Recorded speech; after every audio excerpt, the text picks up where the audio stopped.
it's Maya. Welcome back to my channel. Thank you so much for clicking on this video today. As you can see by the title, our reading is all about your love life in the rest of 2026. This is going up in June, so you can watch this at any point in time from like June to the end of the year to get messages, advice, predictions, really anything Spirit wants you to know about your love life. Now, before we get into the breakdown, there was a song that was just like stuck in my head, and especially when I was like getting all the cards ready and getting my desk ready. So I wanted to mention it because it could be significant for somebody. It's a song, Hallelujah, and I had to look it up because I didn't even know who it was by. And it's a guy named Leonard. Oh God, I already forgot. Wait, what's his name? His name is Leonard Cohen, and the song came out in 1984.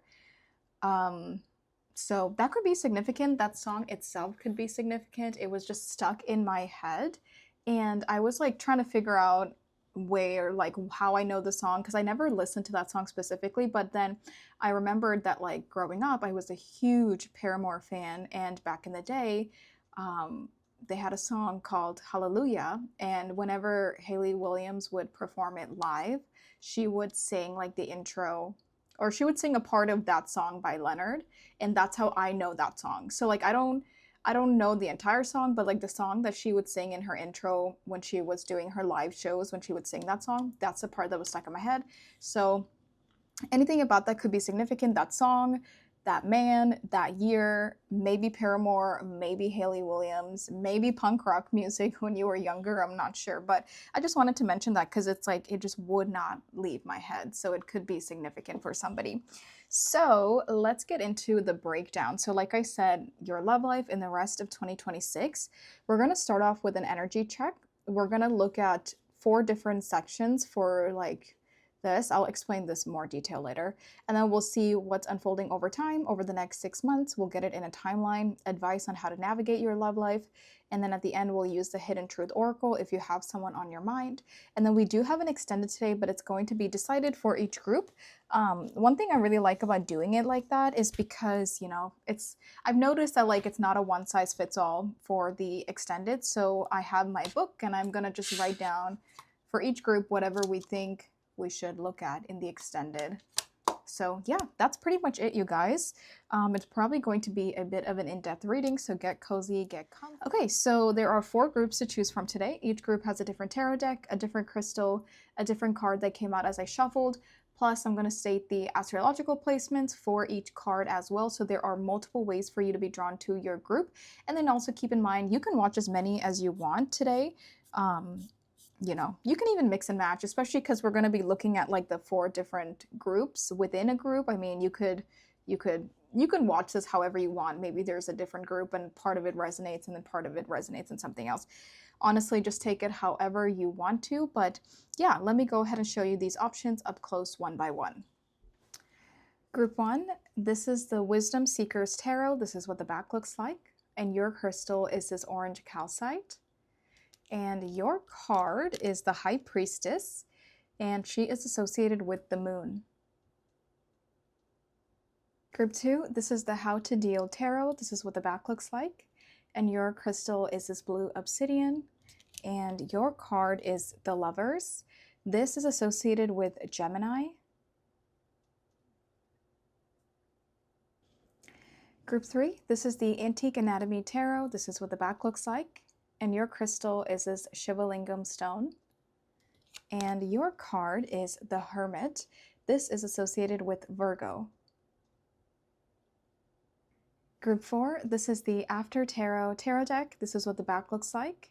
And your crystal is this clear quartz. And your card is the Queen of Wands. And this is associated with Pisces and Aries.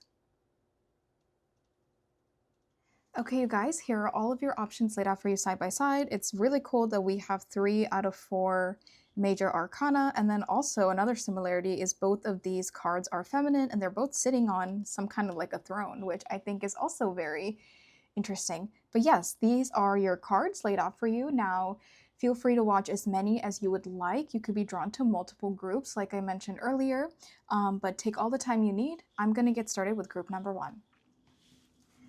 Hey guys, if you chose this High Priestess with this orange calcite, the Wisdom Seekers Tarot, along with the Moon, this is your group. Hello, group number 1. Thank you so much for being here, and thank you for all of your support here on my channel. Whether it's your first time here or if you have watched my readings before, thank you so much for clicking on this and for sharing your energy with me today. Now, to get into it, when I first saw this High Priestess card, I literally had chills run through my body. And I normally, I mean, I've seen the High Priestess a million times in many, many different decks. So it's like normally I don't have that kind of like a physical reaction, but this, and immediately it made me think of your higher self. And that's why I got the chills, because I was like, oh, we have like the higher self of group 1. This is not just like spirit guides, ancestors, whatever, right? Like this is like your higher self. And oh, she demands authority, and she's very like majestic, and she's very strong, very independent, but she like demands her space, and there are no distractions when your higher self is here. And that's why like I literally had full body chills when I saw this card. So it definitely feels like whoever you are watching this, your higher self is coming through today to give you your messages about your love life in the rest of 2026. So this feels like very profound, very, very, like very real, very deep. Like I don't even know what I'm trying to say, but it just feels very, it's not surface level. That's what I'm trying to say. Something about this energy, your higher self coming through, this is not surface level. So let's get into it. You could feel very drawn to your higher self over the second half of 2026, especially when it comes to your love life and your heart chakra, your emotional space. You could also be seeing a lot of signs and synchronicities from your higher self over the next 6 months. Ooh, I don't know, even just looking at this 222 all the time, and that's the High Priestess card. Even just looking at it, for some reason, this High Priestess just is getting to me a way that no other High Priestess card has ever gotten to me before. So, and I don't think it's the card. I think it's the energy that I'm tapping into today, you know, because I've used this deck before. So, okay, let me just move this aside and let's get into our reading. Green shoes could be significant, like these emerald green shoes that she's wearing. You could have green boots. I would also say over the next 6 months, if you find like a very specific, like bright, like emerald green boot specifically that has like a pointed, or like I guess it could be a heel or any kind of a shoe, okay? And it has a point at the top, that's like directly from your higher self, or that is some kind of a sign from them. Okay, let's get into it. So these cards here, this is going to show us your current energy right now in your love life. And like I said, it's a timeless message for the rest of 2026, so you can be watching this at any point in time, but we're going to be looking at your current energy. If this doesn't resonate with your current love life, then definitely go ahead and check out a different group. But I want to start with this, and then we will break it down a little bit more as we go on. So let's see, what is group 1's current energy in their love life. We have Aquarius. Oh, that's so interesting. This like blue purple is definitely your color over the next 6 months, it feels like. Okay, we have Aquarius. Oh, we have Strength. Peacock. Oh my gosh, even this has like the blue, green, purples. Wow, Peacock is very much a spiritual sign for sure. A time to give rather than take, new moon in Virgo. And we have the King of Crystals. Okay, let me see. Okay, there is this energy of in your current love life, you're definitely pouring into yourself, group one. I feel like you're prioritizing yourself, and I love this. I want to start with this. It says, a time to give rather than take, new moon in Virgo. Virgo could be significant for you, but I love that, first of all, it's a new moon. So it feels like you are entering some kind of a new phase in your love life, a new chapter. And I think your higher self is here to say, like, you are absolutely correct in order to start this new chapter in your love life. But it feels like a chapter of being by yourself. It feels very independent. It feels like self-love, self-care, and you have another major arcana here. This also feels like your higher self is nurturing you and guiding you and like protecting you right now. But um with a time to give rather than take, it feels like a time to give to yourself rather than take from yourself. I think up until now you have been just like taking from yourself and giving to something else and like depleting yourself, exhausting yourself in the process, and like kind of losing sight of who you are. Even this is that green we were talking about, and green is the heart chakra, and I just saw 555. So it feels like spirit is, or not spirit, I guess this is your higher self coming through. They're really saying right now in your current energy, it's a time to give to yourself rather than to give to somebody else, or rather than to just take and take from yourself to the point of exhaustion. This really feels like nurturing yourself, guiding yourself, feeding into yourself. This could even be like quite literally like eating healthier, you know, putting healthier things into your body, taking care of your physical body, whether that's through like your diet, that's through exercise. This could be healing your mental health, taking care of your mental health, taking care of your emotional health. But it feels like a period of pausing and having this introspective energy and really like healing yourself from the inside out. I also think with the King of Crystals here, this feels like something you've experienced in the first half of 2026. Could be that like there was some relationship that was one-sided, like it was just you giving to this and this person was not giving back to you, and there was like a lack of reciprocation, or you've realized that like you're not settling. Because I think at some point in time, whether it was in 2026, whether it was previous years, you have been settling, you were settling, whether it was through multiple relationships, whether it was through one relationship, you were settling. And you're realizing now, I'm not settling anymore. You know, I think it took a lot of strength, a lot of bravery, courage, a lot of like wisdom. I don't know if that wisdom came from you, came from other people that influenced you, came from your higher self guiding you, but it feels like you really had some kind of a wake up call, group one. And you're realizing, like, I don't want to settle for less than I deserve. With this King of Crystals here, this feels like your new ideal type of like what you want. Somebody that is stable, somebody that is giving, nurturing, generous, somebody that is, you know, stable and emotionally intelligent within themselves, somebody who's doing well for themselves in life, and not like your gold digger or something. But I think you want somebody who is whole on their own, because up until now, you were dealing with people that were not whole on their own, and that, you know what I mean? And it just felt like you were just like pouring and pouring and pouring into that situation, and it just never fulfilled them.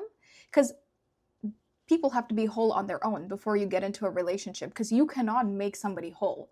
You have to meet somebody who is whole within themselves. And I think that's something you're realizing is, I don't want somebody who is less than this ideal standard that I am placing out there for myself right now. So I think it's like, not only are you detaching from your previous beliefs, your previous mindsets, your previous version of yourself, but it's like you're really establishing new boundaries. And I think you have to be strict with yourself during this time to where you don't fall back into previous patterns.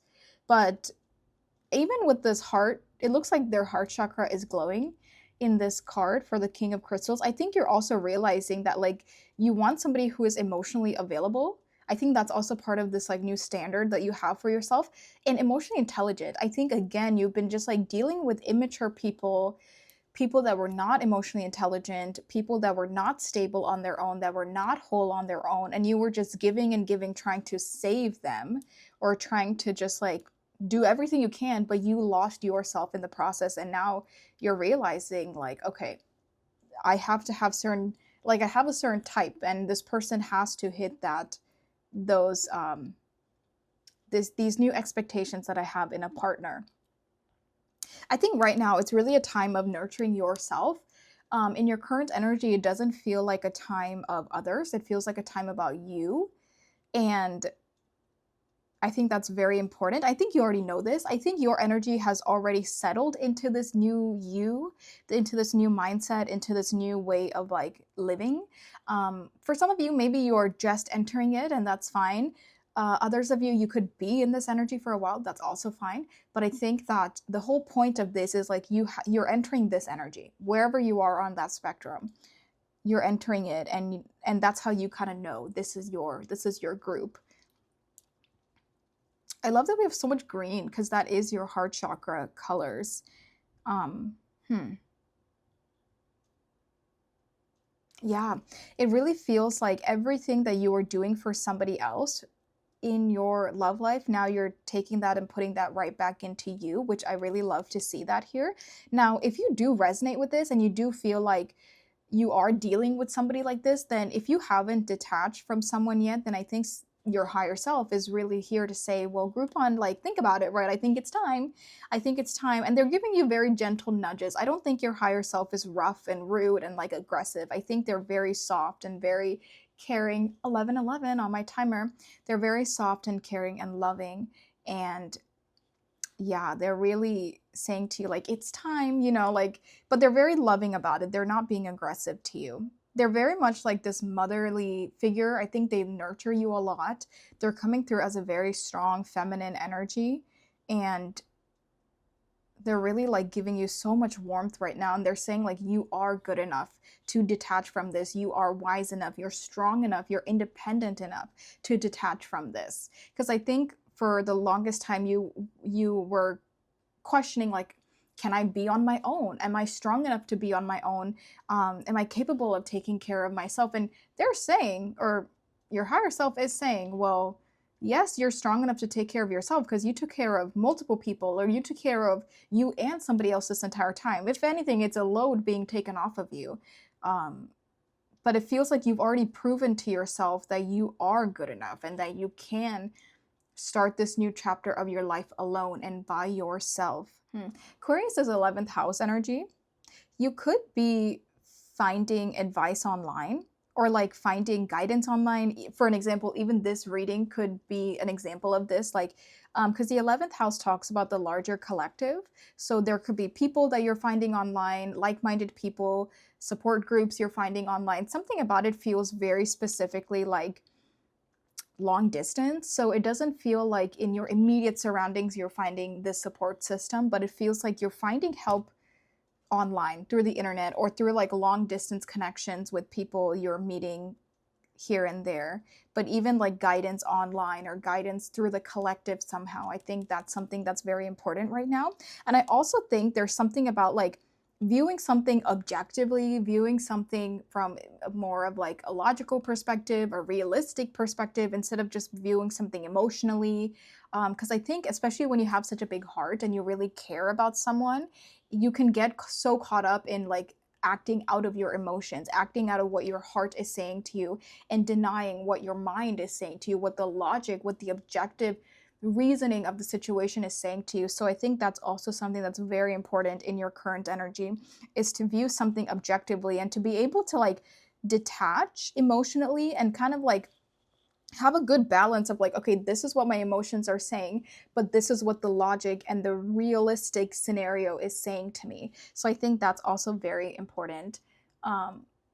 Aquarius is very detached. It can be rebellious and unique. This is Uranus energy. So for some of you, maybe something happened very suddenly. Like you had a very sudden wake-up call. You had a very sudden epiphany about this new chapter in your life and about detaching in this way or healing or whatever we talked about, right? Like you could have had a very sudden detachment, very sudden wake-up call.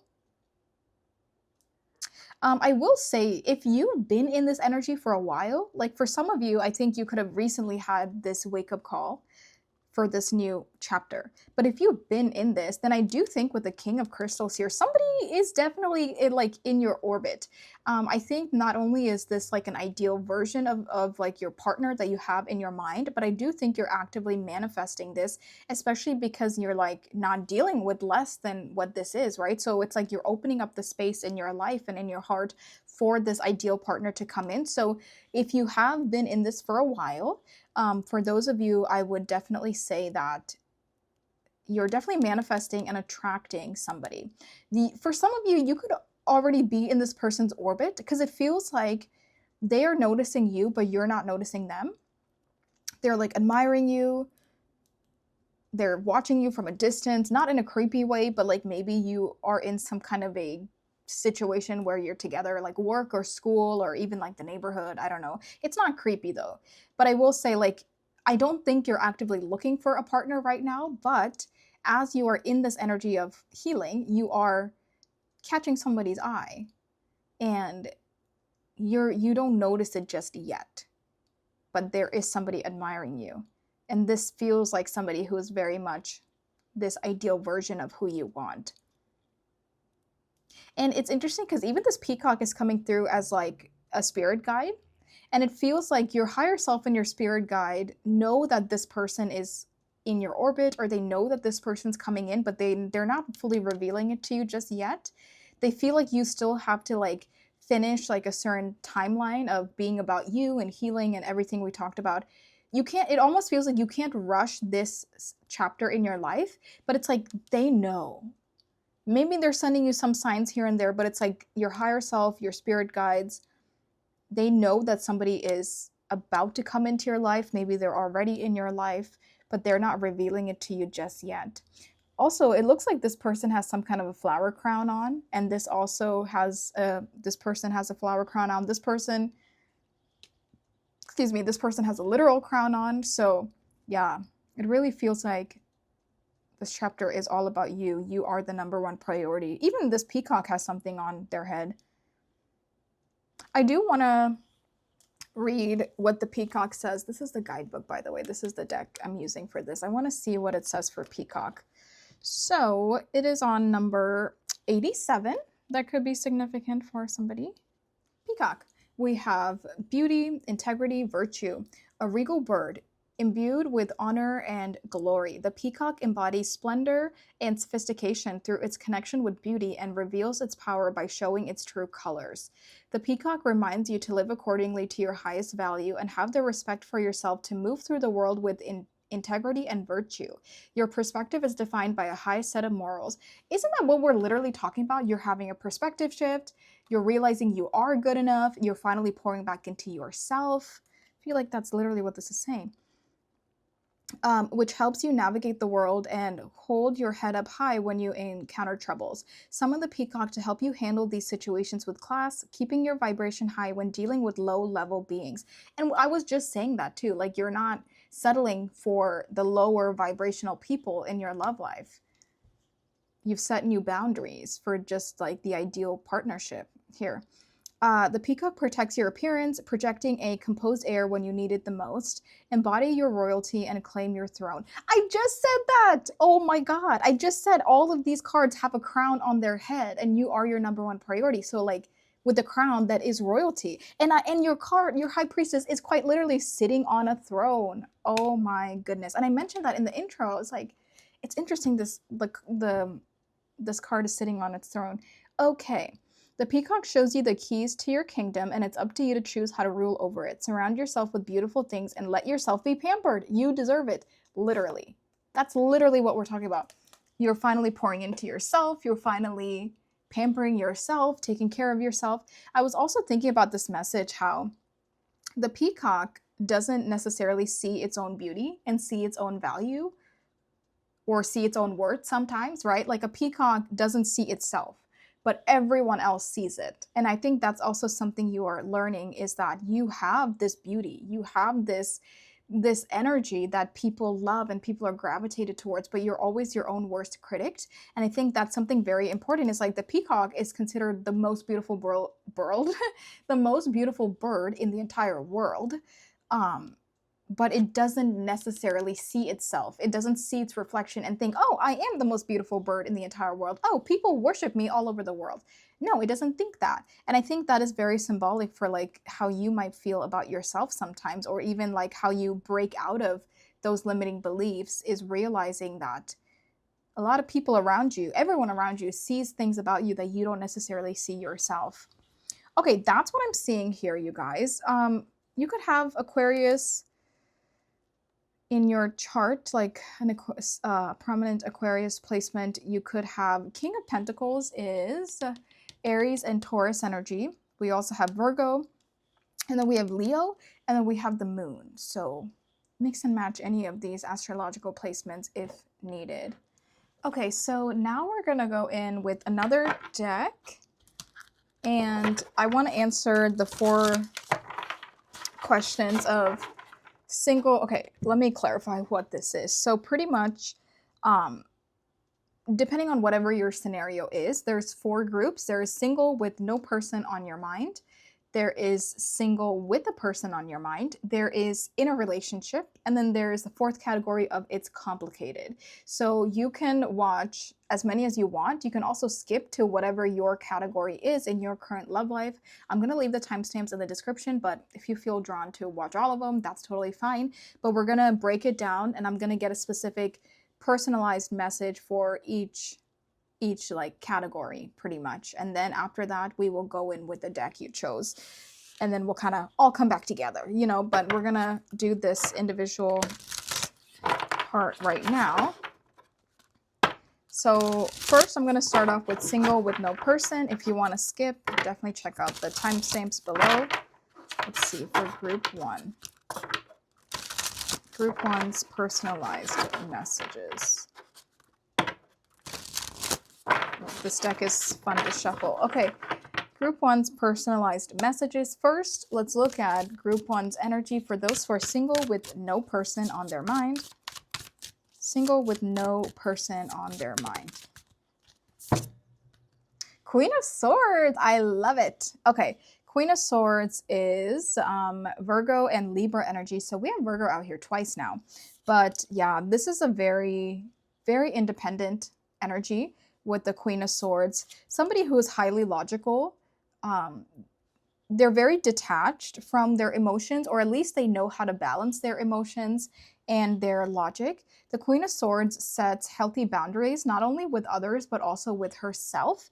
And she doesn't handle BS. She doesn't settle for BS. She doesn't settle for drama. She doesn't settle for all these low vibrational things. And I feel like that's your energy if you are single with no person on your mind. You have boundaries. You are your own number 1 priority right now. I think right now also love might not be on your mind. I think with a Queen of Swords, sometimes she's kind of focused on other things, maybe career, stability, finances. She's involved with other things or focusing on other things. I think that she's open to love, she's open to finding a partnership, but she kind of sits on her throne. Again, another card of sitting on your throne. You don't chase love. You don't chase people. They come to you. They find you. You attract them. You know, they are naturally drawn to you. And I think that's very important for this group where you don't have a person on your mind.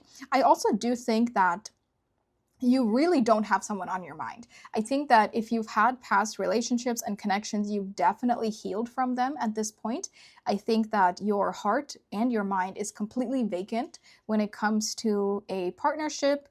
So I would say, like, if you're looking for confirmation that you are truly over anyone, or you're truly sitting in your own energy, ready for something new, I would say you are correct. Yeah, she's very disciplined. She takes care of herself, and I feel like she doesn't chase. She also doesn't seek temporary satisfactions. She doesn't seek external satisfactions. She's very whole within herself, but she's also guarded. She's not going to let you get too close. As in like, you're not going to let somebody get too close to you. I think someone has to really prove themselves to you right now. Prove that they are the type of person that you are seeking, somebody who does check off all of your boxes.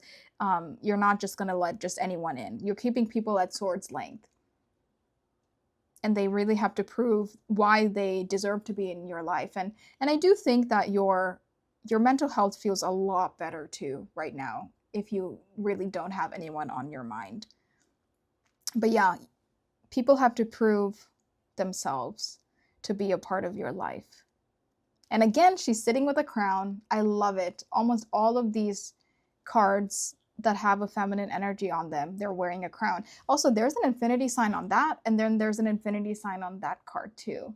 Oh, okay, I'm also hearing what goes around comes around for some of you. If there was someone that kind of did you wrong in the past, Spirit is saying, and also your higher self is saying, you don't have to worry about retaliation. You don't have to worry about getting back at them. Like, the universe will take care of it. You know, what goes around comes around. And if someone did something to you, it'll come back around to them to some degree.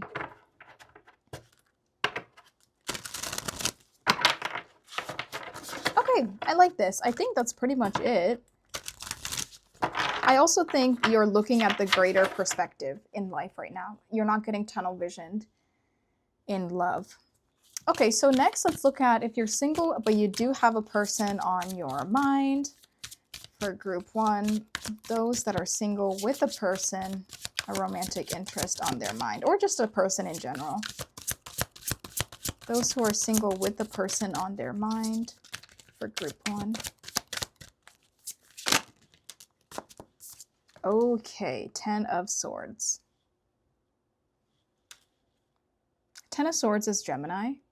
It is specifically Mercury in Gemini. Okay, if you have a specific person on your mind, I feel like you've given up, like you're done. And I think you quite literally had to like give up. I think that you stayed a part of something, you tried to make something work, you try to figure something out, maybe even trying to give yourself closure, trying to figure out all of the answers and all these things, right? Because this is a mental card. It's mental energy. And I feel like you quite literally had to give up because you just did not have an ounce of anything left in you to give, especially mentally, to this situation. And that, in a way, is really nice because it shows me that you are done. You know, you've officially burnt out with this person on your mind or this situation on your mind, and you're totally over it. And you're really ready for this new chapter in your life where you're pouring all of that back into yourself emotionally and also taking care of your mental health during this time. So I think that, like, I do see that if this is you with a person on your mind, you are walking away from it because you're just absolutely burnt out and done with it. And you're stepping into this energy of like with no person on your mind, you know? So I think definitely listen to this aspect of the reading if you skipped it, but it feels like the timeline is like you're truly detaching and walking away from the person on your mind to having no person on your mind.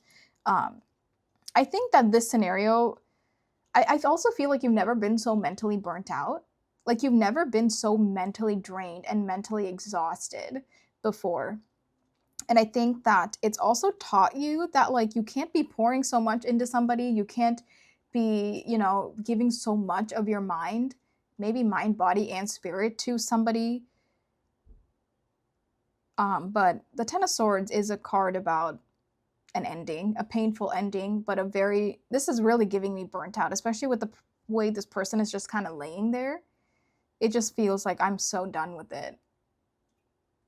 And I'm hearing I'm so done with you. Like I'm so done with it and I'm so done with you. And I'm ready to detach from this mental burden and this emotional burden, and I'm ready to be free. Whatever this was definitely made you feel like you were a part of some kind of a mental prison, and you are just so done and you want to free yourself from this mental prison. Okay, so for those that are in a relationship, for group 1, for those that are currently in a active, committed relationship with somebody,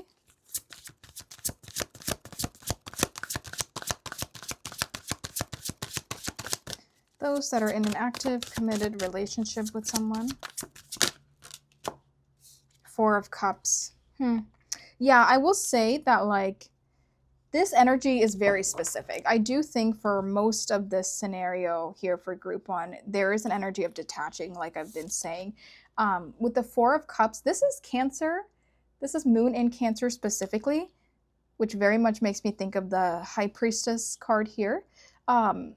It's interesting. This fourth cup is actually hanging on this branch by some rope, which normally you see like the hand of spirit handing this fourth cup, but this actually feels like spirit is actively keeping it away from you. It feels like, first of all, it just feels like total stalemate. You know, you're totally like, there's disappointment, there is unfulfilled energy here, there's a stalemate, stagnation, and you're just like, is this it? Is this my life? Is this my love life? Is this how things are going to be?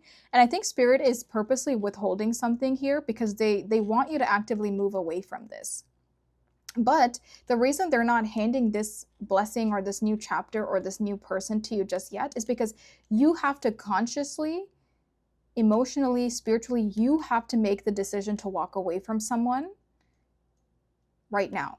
And only then they will give you the blessings that are waiting for you, or even like the emotional fulfillment, the mental fulfillment, the releasing of the burdens, whatever it is. It's like you have to actively make a decision for yourself, and only then they're going to give you this fourth cup. I think at one point this relationship could have been really good and really fulfilling and fun, and like you had a good time with this person, but it just feels empty, feels again depleted, bored, and you're just questioning, like, is this it? Is this love? Is this true love? Like, is this all there is to love? I think that there's a total stalemate when it comes to your current relationship. And there is a sense of sadness because even here we see this river that is separating the person from their cups that they even have. We see a river. So there, it's like this person, which is you, and this is the fulfillment or the relationship, the ideal relationship you're seeking. And it's like you're not able to have the type of relationship that you want with the person that you're in, because it's like it's two separate entities. It feels like the ideal partnership, the ideal love is across this river because it's with somebody else. It's not with the person that you're with. And if you continue to stay with this person, you're just sitting under a tree by yourself, you know? It also feels like there's nothing left for you here with the way I'm seeing this. For those who are in a relationship, there's nothing left for you. And the stream, the flow of water is quite literally taking you somewhere else. It's drawing you down the river. It's drawing you somewhere else, to a different timeline, to a different life altogether, to a different partnership altogether. And then for those where it's complicated, group one, where it is complicated. Excuse me. The reason I burp so much, you guys, is because I drink a lot of sparkling water. Okay. I just want to clarify, because I don't have like a chronic burping problem. I'm just constantly drinking sparkling water because it is an addiction. Four of Wands. Oh my God, this kind of looks like the river. I was just talking about a river, and this looks like what's on the other side of this river. Like, this is you in your current dynamic, in your current relationship, or even your current, it's complicated. And I just said you're being drawn to follow the stream, following the flow of the water. It's naturally flowing, right? Because it feels like up until now, whatever you're dealing with, it's like building a dam in the flowing water. And sooner or later, that dam is going to explode. It's going to fall apart. And you're going to be forced with the natural way of things. And it feels like your true happiness is on the other side of this flowing water. The Four of Wands is quite literally celebration, engagement, marriage, a happy home life. You know, I mean, there's so much happiness here. And it's the 1111 card. It's a wish come true when it comes to emotional fulfillment in your life, but also the type of connection that you are seeking. And it's interesting, this came up for the it's complicated scenario, but I'm not reading it as that. I feel like even if you're in a complicated scenario, it's still giving this, what you're dealing with here. And I think that Spirit is saying you really have to follow the end of that river, see what's on the other side of it, see where this calling is taking you, in order for you to find this true happiness. We have, Judgment. So, it just feels like it's time, you know, the wake-up call, all of this that's happening, it is time. I would say, okay, if there is a scenario where you're dealing with a complicated scenario, I I would say Spirit is saying that's also not meant for you and that your happiness is somewhere else. Okay, so now we're going to go in with the deck that you chose, and I want to get a timeline over the next 6 months. We'll see what's unfolding for your love life over the next 6 months in a timeline. So maybe like 5 cards. Let's see, group 1 here. What is unfolding for group 1 now in their love life over the next 6 months? Okay, so let's go ahead and now look at your timeline for group 1's love life and the rest of 2026. Over the next 6 months, group 1's love life over the next 6 months. Okay, we have the Magician. Group 1's love life over the next 6 months. The rest of the year. The Hierophant. Group 1's love life, the rest of 2026. We have the Ace of Cups. We have the Dead Up. Group 1's love life or for the rest of 2026.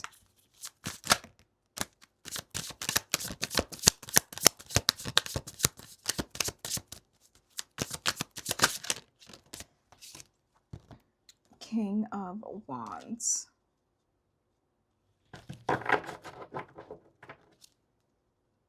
Oh, Queen of Wands. I randomly broke the deck in half, and that's what I saw. I'll leave it there. That way we can see both of them. A unicorn could also be significant. Oh my gosh, 2 of Cups, Queen of Cups. Okay, let's start off with now. This seems like, you know, your energy right now, and then this would be closer to the end of the year. And also, if you're watching this at a different point in time in 2026, then just kind of navigate to see wherever you are right now. But it feels really nice, group 1. So we're starting off with a Magician. I feel like this is you right now taking your power back. Whether you've already stepped into this energy or not, you're realizing, one, you're so much better than like what you were dealing with. And I think that this is helping you have that new perspective shift, helping you have that wake-up call. Or actually, I think it's the wake-up call that leads to you taking your power back. But you're also realizing that you have the ability to truly transform your life, and you have the ability to live the life that you want. Like, you're realizing that your narrative, that you control your own narrative. Not only in love, but in all aspects of your life. You control the narrative. You can do what you want to do. And that is something you are realizing around now, you know, the second half of the year. And that's something that's putting you in a very positive and optimistic energy. Because I think maybe up until now, whatever this other situation was, it was just draining you so much that you kind of lost touch with like your own sense of like control. And I think it's going to make you so happy to realize I do have control. I can really do what I want to do. I can walk away from something. I can change up the narrative. Instead of feeling hopeless that this narrative is what you are currently living, you're like, I don't want to do that anymore. You know, I want to create my own lifestyle, create my own narrative moving forward. And you're realizing that you already have all the tools right in front of you to do that. I really like this Magician. This is Mercury energy. So it feels very quick. So I feel like for a lot of you, you're either like already in this or you're stepping into it very soon. And then we go into the Hierophant. I do want to clarify this. I'll keep these two out. Can we clarify this Hierophant? Can we clarify this Hierophant for group 1's love life? Queen of Pentacles. Wow. Hold on. You have the Queen of Pentacles, the King of Pentacles. You also have King of Wands, Queen of Wands. So there's 2 pairs coming out here. Okay, now my cards are totally messed up. This definitely feels like some kind of digging deeper within yourself, some kind of a wake-up call within yourself. But the Hierophant talks about like a mentor. So there could be somebody that actively is helping you through this. There could be a group of people that are actively helping you through this. There could be some kind of like an institution that is helping you or guiding you through this. This could even be some kind of a job opportunity that you get that kind of takes your focus away from love for a bit and helps you rebuild some kind of a foundation for yourself. This could even be a religion for some of you. that helps you kind of navigate the situation a little bit better or help you find yourself a little bit better. But it definitely feels like there's some event that is happening, whether it's a person, place, opportunity, that is really helping you navigate this situation and helping you grow within this new lifestyle that you are living and this new chapter in your life. If it's not so hands-on, it could be like truly just some kind of a wake-up call from spirit that kind of helps you navigate the situation. But it really feels like there's some external thing that's happening. It could be school, it could be work, it could be like a person, a mentor, a group of people, religion, someone you look up to, someone you trust that is helping you find the feet beneath your ground, is what I'm hearing. And I think you're going to be very happy for this person or very happy for this opportunity, because you're at one point you might think back and be like, oh, I don't know how I would have navigated that if I didn't have this come in when it did.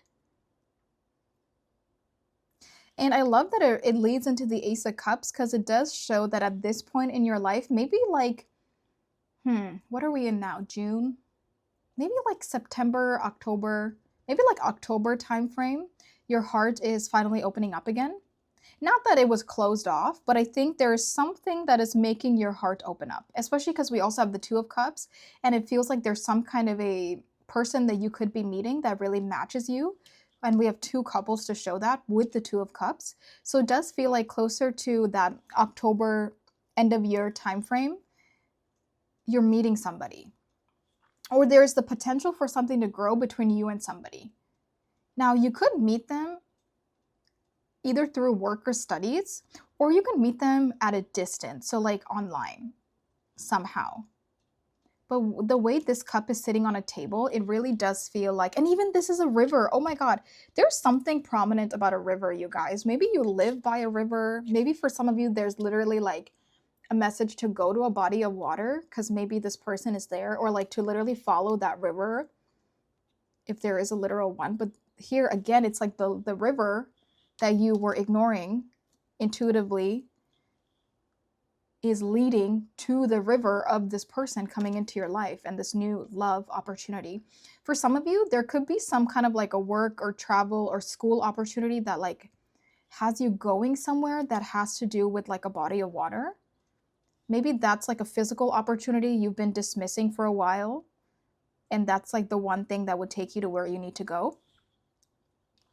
But yeah, it does feel like there's some potential of somebody coming in. Now with the Devil here, I do think this person could trigger you a little bit. That was the first thing I saw when I saw this Devil. They could trigger you, and yeah, like you're triggered somehow. But I think you do overcome it and you do heal with this scenario. You don't allow I think you're realizing that, oh, this is a previous wound that is coming up. It is not my current energy and I don't have to engage with it. So there's something about like overcoming it. It might even be like some kind of a test. I hate to say that, right? But test with quotations from spirit to see if you really are aware of like your previous self, aware of your previous patterns. And if they trigger you intentionally, are you going to overcome that pattern and break free from it? And I think you do. I think you do realize, like, you know, you do break free from it, because then we have the Two of Cups. So now it's like they test you with something and then you pass that test and then you're sitting with this actual person that comes into your life. But I think it's the person themselves that triggers you, but you overcome that and now you're able to be in a bit of a more harmonious energy with this person here. Yeah. And they definitely feel like a good match for you. And they feel like they're on your level, because we have 2 kings and 2 queens out here.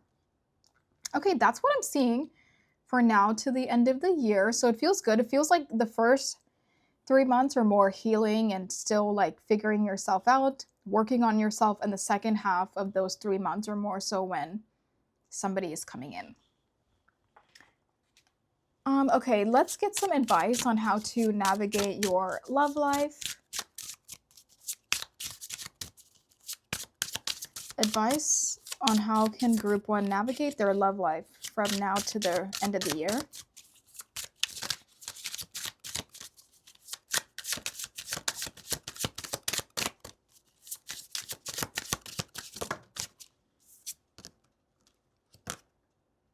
the Ten of Pentacles.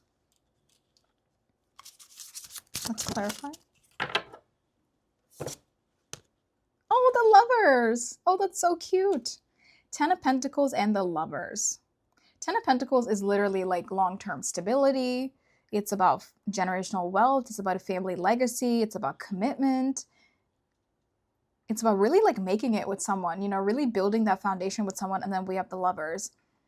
The advice for you on navigating your love life is like, if something feels too good to be true, it's really not. Like there's something here where maybe you haven't experienced true love before, or you haven't experienced like a healthy relationship before.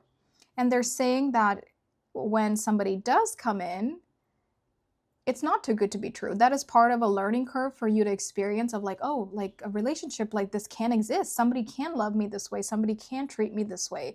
I could have this happily ever after with somebody. Because something just feels like too good to be true for you, but it is true.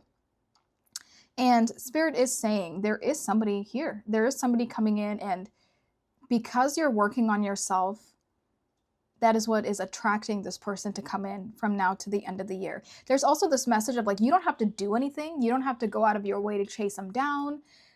Everything falls into its place naturally. And with the Ten of Pentacles and the Queen of Pentacles here, I do see that you're just focusing on you from now to the end of the year. You're focusing on your own life, your own stability, your own foundation, your own finances, your own career.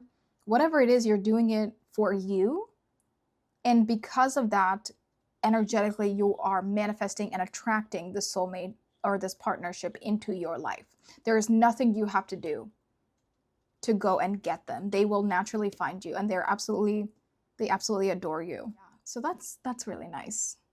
Okay, now if you have somebody on your mind, we're gonna go in with this Hidden Truth Oracle.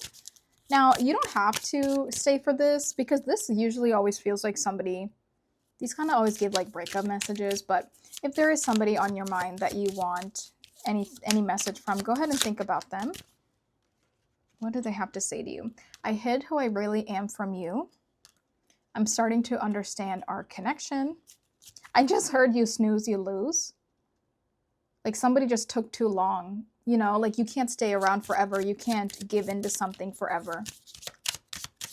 It's like somebody's appreciating you after you're gone, but you snooze, you lose. Spirit is like, well, they should have acknowledged you when you were around. It says, I will wait for a sign from you.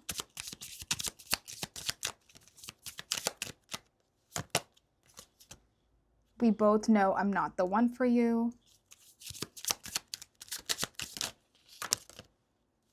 I want to be more than friends. Interesting. I would say take it however it resonates with you. But okay, you guys, so I just wrote down these 4 questions. If there's more that comes to mind, or if there's more questions that come up in the extended, I will go ahead and just answer them. Also, wait, okay, guys, so here is everything I wrote down for your extended. If you are interested, we're going to see who is this new person. I also want to see, do you know this person? And I really want to see, what is this river? Because we were talking about a river as just like a simple analogy, but then it's like now almost every card, well, not every card, but this one has a river, this one has a river, and then it's like this river literally leads to this Two of Cups. So it's like, I'm very confused, but I also want to know like a deeper, like, is this river real? Is there a quite literal river somewhere that you are going to go to, and that's where you meet this person? Are you moving somewhere where there's a river? Is this a metaphorical river? Like, what is this river, and how is it tied into this relationship? Because I feel like there is some kind of an overlapping energy here. Now, I also want to see where/how you will meet this person, and then we'll give you a yes or no question. So you can ask any question that you want, and I will give you a yes or no answer from Spirit. So yeah, that's what we're going to do in the extended. Okay, guys, so the extended will be linked in the description below. If you're interested in that, go ahead and check it out. There is an option to purchase it as just a one-time purchase of the reading itself, or there's an option to join the second tier where you get access to the extendeds plus all the in-depth readings. every month. So there are a ton of readings on Patreon. There's like over 70 readings. So if you're interested in that, you can choose your options in the description below. And then if you want to book a private reading with me, go ahead and email me. My email is also in the description below. But thank you so much for being here, you guys. If this is where I'm leaving you off, take good care of yourself. Please like and subscribe, and have a great rest of your day or night. And I'll talk to you soon. Bye. Hey guys, if you chose this Lovers card with this blue obsidian crystal and the How to Deal Tarot with the astrological placement of Gemini, this is your group. Hello, group number 2. Thank you guys so much for being here, and thank you for all of your support here on my channel. Whether it's your first time here or if you have watched my readings before, thank you so much for clicking on this and for sharing your energy with me today. Like I mentioned in the intro, our reading is all about your love life in the rest of 2026. We're going to start off with your current energy in love. And then after we look at what's going on in your current love life, well, then we will break it down into the rest of the reading. Also, I do want to say that if anything doesn't resonate with you, especially this current energy check, definitely check out a different group. But if it does resonate with you, then stick around and we will get into the rest of the reading. So I do want to start off with this card. I think this is such a pretty card. It's very complex, or at least the way I was like interpreting little things while I was pulling your energy check. There was some very specific messages coming through. For one, if we look at like the people, it looks like there's a girl here and there's a guy here, right? And it looks like they're just barely touching, but they're not yet. There's something about space between you, or this is you, I don't know, one of whoever. It's like there's space between you and this other person that is like on your mind, or that, excuse me, that you're thinking about. And especially with this, there's this plant or leaves that are stemming out of this pot. It just feels like the seeds have already been planted and something is growing. Now, I don't know what that means. I don't know what the space is between the two of you, but it's like you're not there yet. Like you're almost there, but you're not touching just yet. Or there's some distance here, or there's some like 5D versus 3D situation happening. But I think Spirit wants you to know, if you are in some kind of a dynamic like this, the seeds are planted. The seeds are growing, they're sprouting leaves, and it's sprouting into some kind of a plant. But so I think for you to know, like, something is happening, whether you can like touch it and see it and feel it or not, something is happening. So that might not resonate for everyone. That's totally fine. Sometimes this intro card, you can just be drawn to the aesthetic of it or to the astrological placement. Now, what's interesting is I'm recording this in Gemini season. So yeah, something could be happening. Even the number 6 here is making me think of the 6th month, which is what we're in right now. We're in June. So yeah, something about the number 6 or Gemini season could be significant for like some kind of a milestone or something happening. But let's get into it to see what's going on. So I have these cards here. This is going to show us your current energy in your love life. And then after this, we will go into the next part of the reading. So let's see, what is group 2's current energy? We have the 12th house. This is Neptune and Pisces energy here with the 12th house. 5 of Wands. Ooh, okay. Yeah, very specific energy. There's like this battle between your head and your subconscious, or like your spirituality and your intuition versus like the reality of the situation. I do think you're feeling some conflict about a specific person or conflict in your love life in general. This could even be like, it's hard for you to trust something right now, and I think you're really kind of overthinking the scenario or really going back and forth in your head, whether you have a specific person or not, because it feels like with the 12th house, right? This is our subconscious, this is our intuition, this is like deeper than surface level. So it feels like there is a need for you to trust something that's happening in the spiritual realm or in the 5D. But then in the 3D, there is some conflict or this inability to like surrender to something here. And it's like you're having a tough time balancing out the two. It definitely feels like something is hidden right now, and it's hidden from you for a reason. But I think the human part of you is having a hard time wrapping your head around it, or having a hard time, yeah, coming to terms with something, surrendering to the divine in some way. Ooh, starfish. Okay, I also love this deck. It's my first time using it. It's just so cute. I do have the guidebook, so I will read this in a second. Hold your vision. Oh my gosh, yes. This again feels like this energy of like, don't give up. You know, there's something, you're on to something, group 2. I believe this quite strongly with what I'm seeing. And Spirit is saying, like, don't give up just yet. Hold your vision, because something is transpiring, something is happening. I love that it says fixed moon, because it's like something is fixed. Something is already sprouting. Something, the seeds have already been planted. And even if you're not able to like see the reality or the progress that has been made because something is hidden, something is fixed to play out in a certain way. No freaking way, you guys. You got the Five of Wands twice. Yeah, you're really in like a, do I stay? Do I walk away? Can I really trust this situation? Even with this full moon on the back of this Five of Wands card, it just feels like, it feels like your intuition knows the truth of something, but your brain or even your human self does not, like, it's not that you're not accepting the truth, but it's like you're having a hard time with what Spirit is saying. And I think it's because like the spiritual side of this connection is different than the 3D side of this connection. Even with this being a full moon, meaning like something is illuminated, something is like front and center in your face, like Spirit is really trying to get some kind of a message across. But in this one, it's half and half, with this energy of like, yeah, like, I don't know, can I really believe it? Is this real? Is this in my head? Am I delusional? Because with the 12th house, you know, we could really drown in this 12th house energy of like, is this real? Am I just dreaming? Is this a fantasy? Is this real? That's crazy that you have the same card twice. And I used 2 tarot decks for this because I wanted them to like complement each other, or I wanted them to clarify each other. But the fact that you have the exact same card, I just don't think that's really happened before. Well, maybe it has. I don't remember, but this feels very significant. And in this, you know, it's like, this feels like your mental energy, your mind. Your mind is going in all different directions about this specific situation. And then this is like a person where, I don't know, I think she's holding on to these 3, or she's holding on to 2 wands. There's 1 behind her, there's 2 in front of her.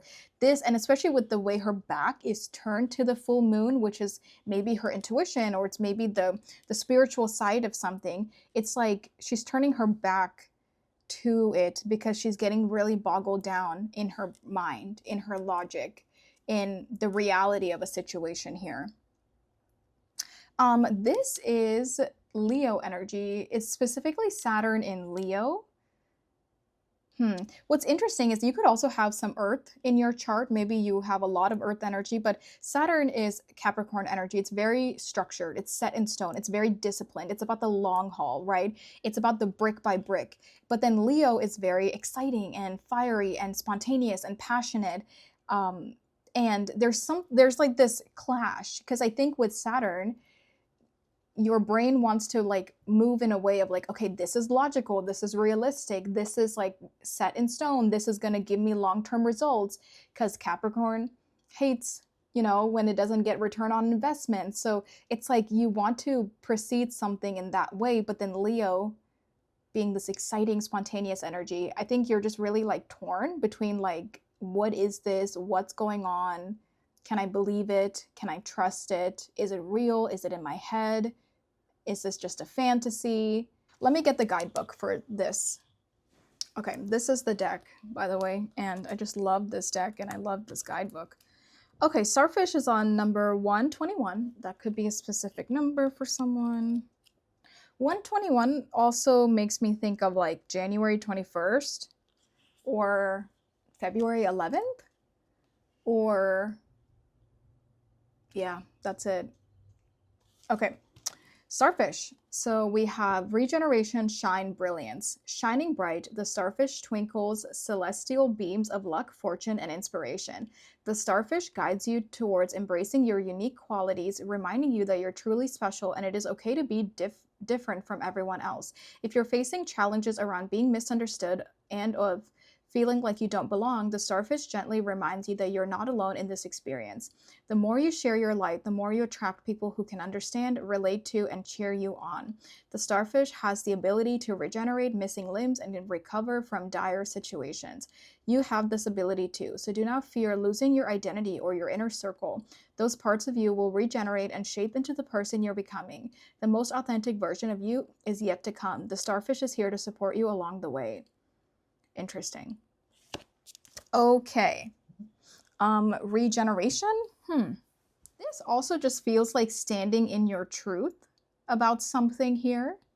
And I guess with that word regeneration, maybe it's like something is not done, something's not over, something is regenerating. But this is about your own unique abilities.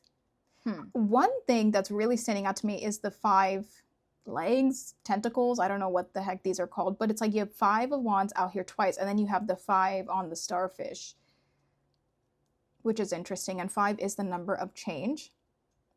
I will say I'm not sure how to interpret this starfish for what the other cards are saying to me. So whatever the guidebook said, please take that, for other aspects of your life if needed. But maybe like that regeneration or shining or like overcoming some kind of difficult situation here is important. Finding your voice, standing in your truth is important. But this is what I'm seeing for the current energy here. It feels very specific, so I feel like I'm ready to move on into the rest of the reading here. If you feel like you're kind of dealing with this, then definitely stick around. Saturn could be a specific placement for you, like if your chart ruler is Capricorn, or maybe you're going through your Saturn return for some of you. Leo could also be significant. There could also be this energy of denying something for some of you, because with Leo, something feels like on the outside, you're trying to deny something, but like you can't deny the spiritual call or the spiritual pull you're feeling beneath the surface. Okay, let's keep going because I definitely need more information since it's I think that's pretty much all I'm seeing here. You could have like Leo in your 12th house.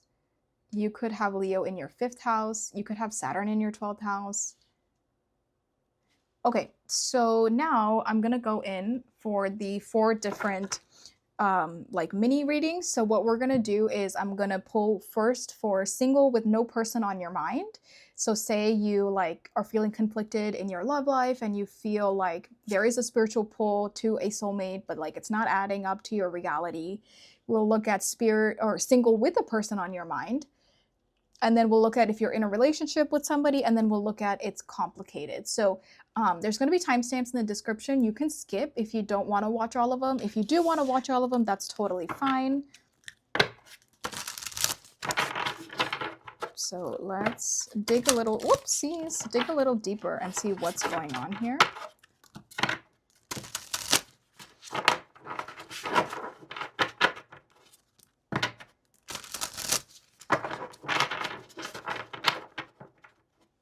I'm trying to think of, is there any other way I can interpret this? Because what I've explained up until now is like the main energy that's coming through. Now, maybe for those, because I'm coming back to that regeneration, maybe for some of you, this was some kind of a toxic connection that you had to break away from.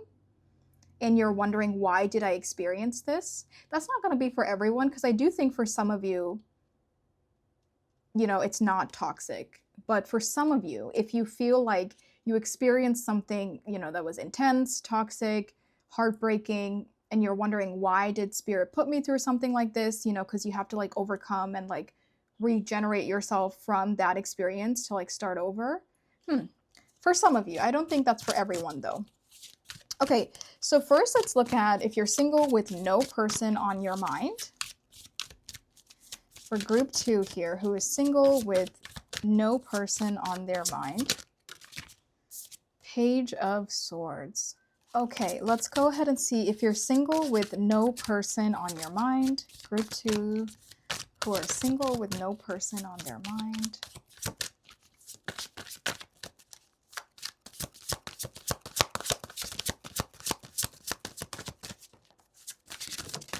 Seven of Pentacles.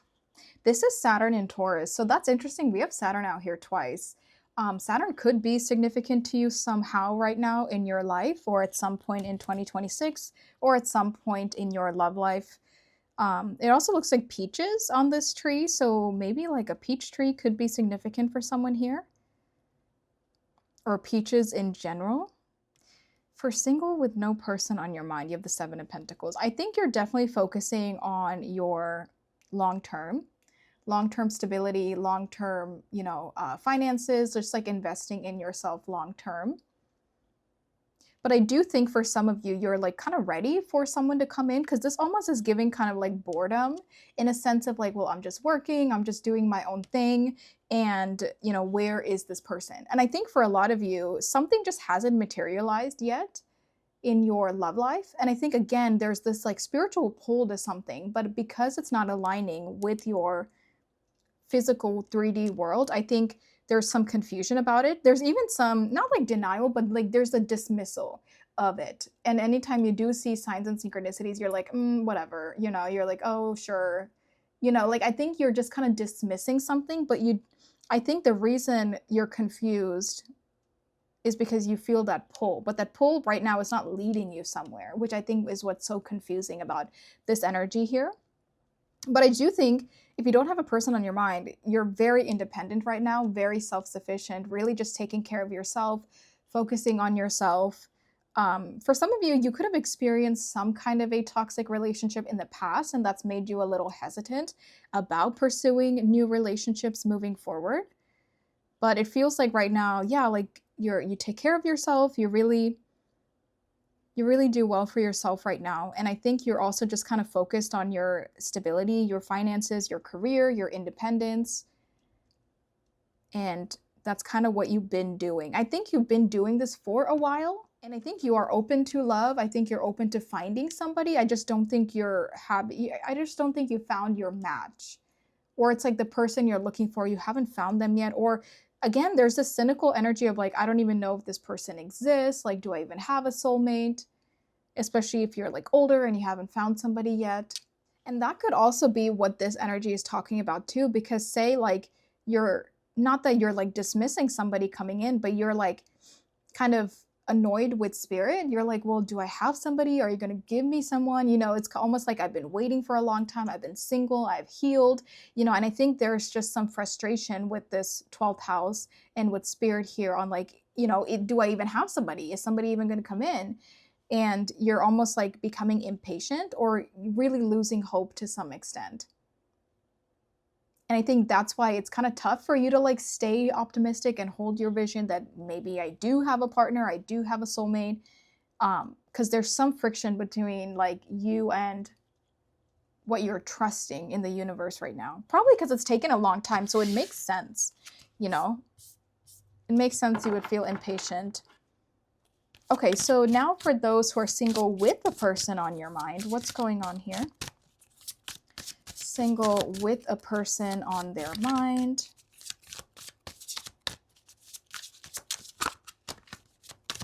For group 2, those who are single with a person on your mind.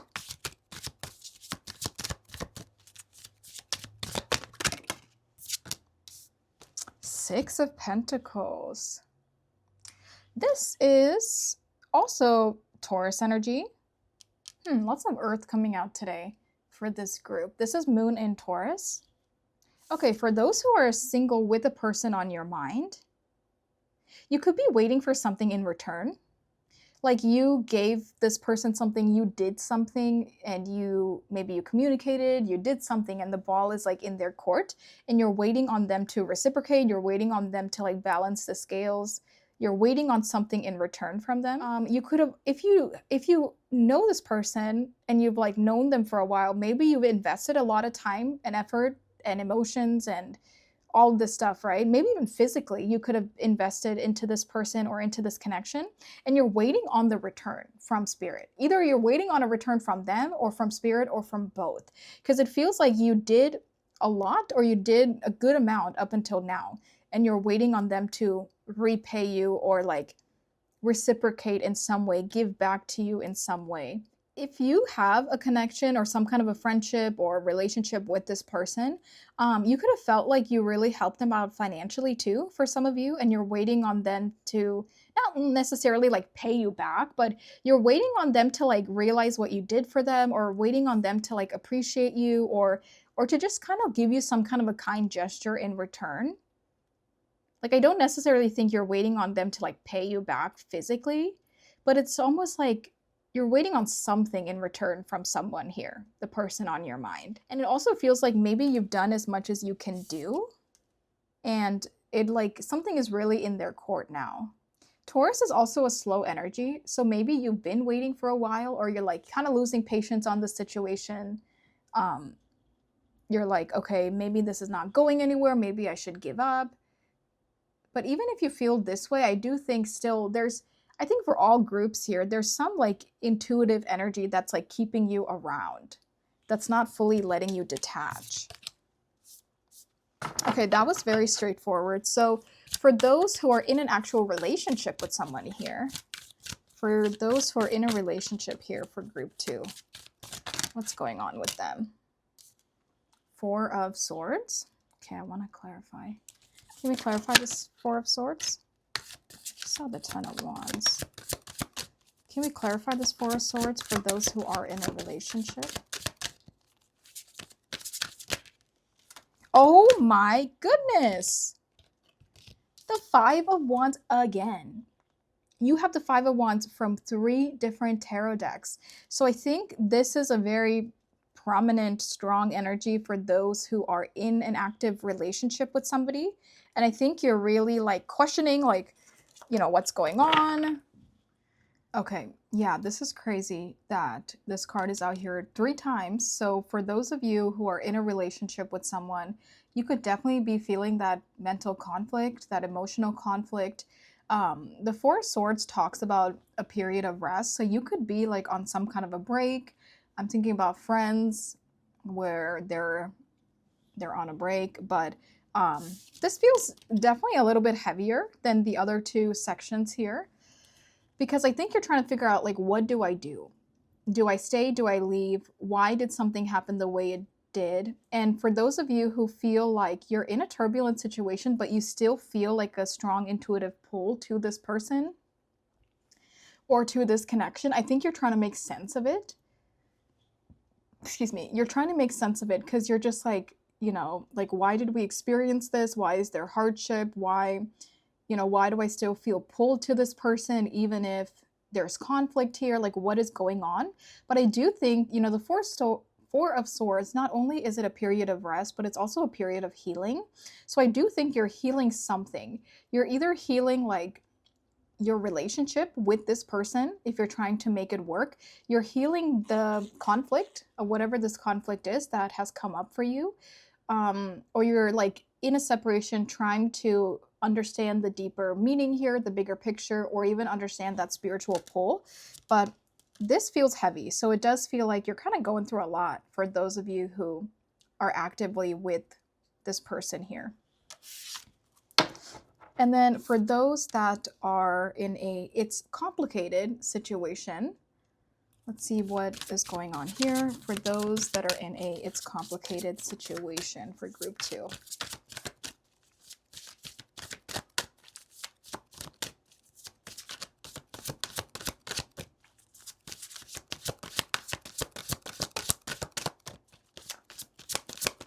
Those that are in an it's complicated situation.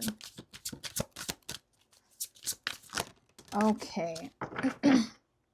The Emperor, I'm going to keep it in the reverse because it came out in the reverse. Something here is like lacking structure, or it's lacking a foundation. Like maybe the emotions are there, maybe the spirituality is there, that soulmate pool is there. It's like all these other things are there, but again, in the physical world, it's lacking structure. It's lacking a foundation.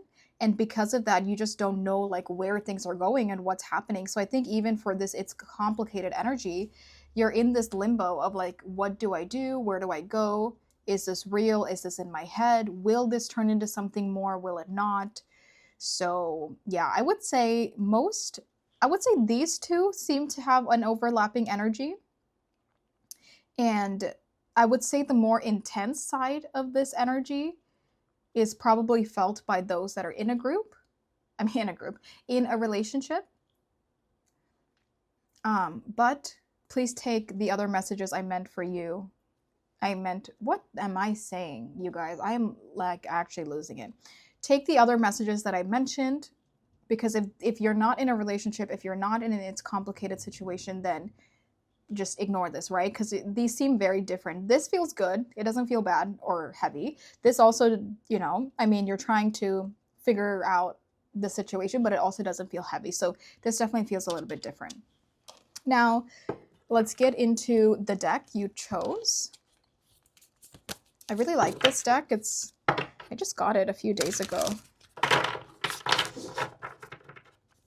And I tried to look for it online. Like, I wasn't sure, because I got it at like a local bookstore that gets random like wholesale decks, I guess, from publishers and stuff, because I couldn't really find the deck online. I was really confused on where this came from. Okay. So now let's look at the timeline. I want to see what is unfolding in Group 2's love life over the next 6 months from now to the end of the year. If you are watching this like not in June, at some other point in the rest of the year, that's fine. You can kind of just navigate to see where you are within this energy, but I'm going to get it as a timeline. So the card that comes out, okay. Because I was going to say the card that comes out like first, it's going to start with June, and we literally have the Tower that is shaking up the house, and the house is set on fire. Okay. Now, this is interesting. I would say for sure this is talking about those that are in a relationship, or here's the thing. The intensity of it, I think, is going to be felt by those that are in a relationship, because for the Tower, I mean, this is kind of a chaotic picture, right? Not all towers look chaotic, but this does. And there's that full moon again in the background. So it feels like there is definitely something happening very soon. Now, the Tower doesn't have to be scary, but I do think that it is some kind of a wake-up call, or something is happening very suddenly, very quickly, very unexpectedly. Now, for those who are dealing with someone and you're really feeling like the worst side of this mental conflict, emotional conflict, and this confusion you're going through, you are definitely getting hit with a massive wake-up call of like what to do next. I think if you're really on a limbo of like what's happening here, what is all these questions that you're having a wake-up call, and I think it's directly from spirit, and it's very spiritually orchestrated. It's very divinely orchestrated here. Now, for the other groups, there's some wake-up call that is happening. So this could be, it doesn't have to be bad, but it could be that like there is some sudden shifts happening. There is someone that you suddenly meet, or something happens suddenly, right? It feels very divinely orchestrated, but just know it's this energy of like it's unpredictable, and it's kind of like shaking the world. It's shaking the ground beneath you. One thing I do like is like the house itself, even though it's like on fire, it's not necessarily falling apart. So it does feel like some kind of a sudden jolt, but like the fire can be put out, or like the situation can calm itself out. So I'm not necessarily saying like for those in a relationship, or those waiting on somebody, or even this complicated, that you would like walk away from them. We'll have to pull more cards to see what's happening, but you're like receiving what you're waiting for. And it might be in a very intense manner, or it's like the thing you really was not expecting. You really were not expecting. Let's just keep going though. Let's see. Group 2's love life in the rest of 2026. Let's get more cards in a time frame here. What's coming in for Group 2's love life in the rest of 2026? Okay, Ace of Wands. Group two's love life in the rest of 2026.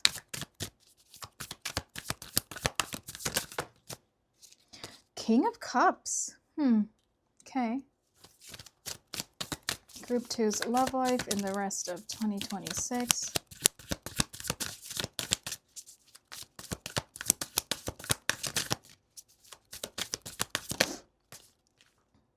Eight of Swords in the reverse.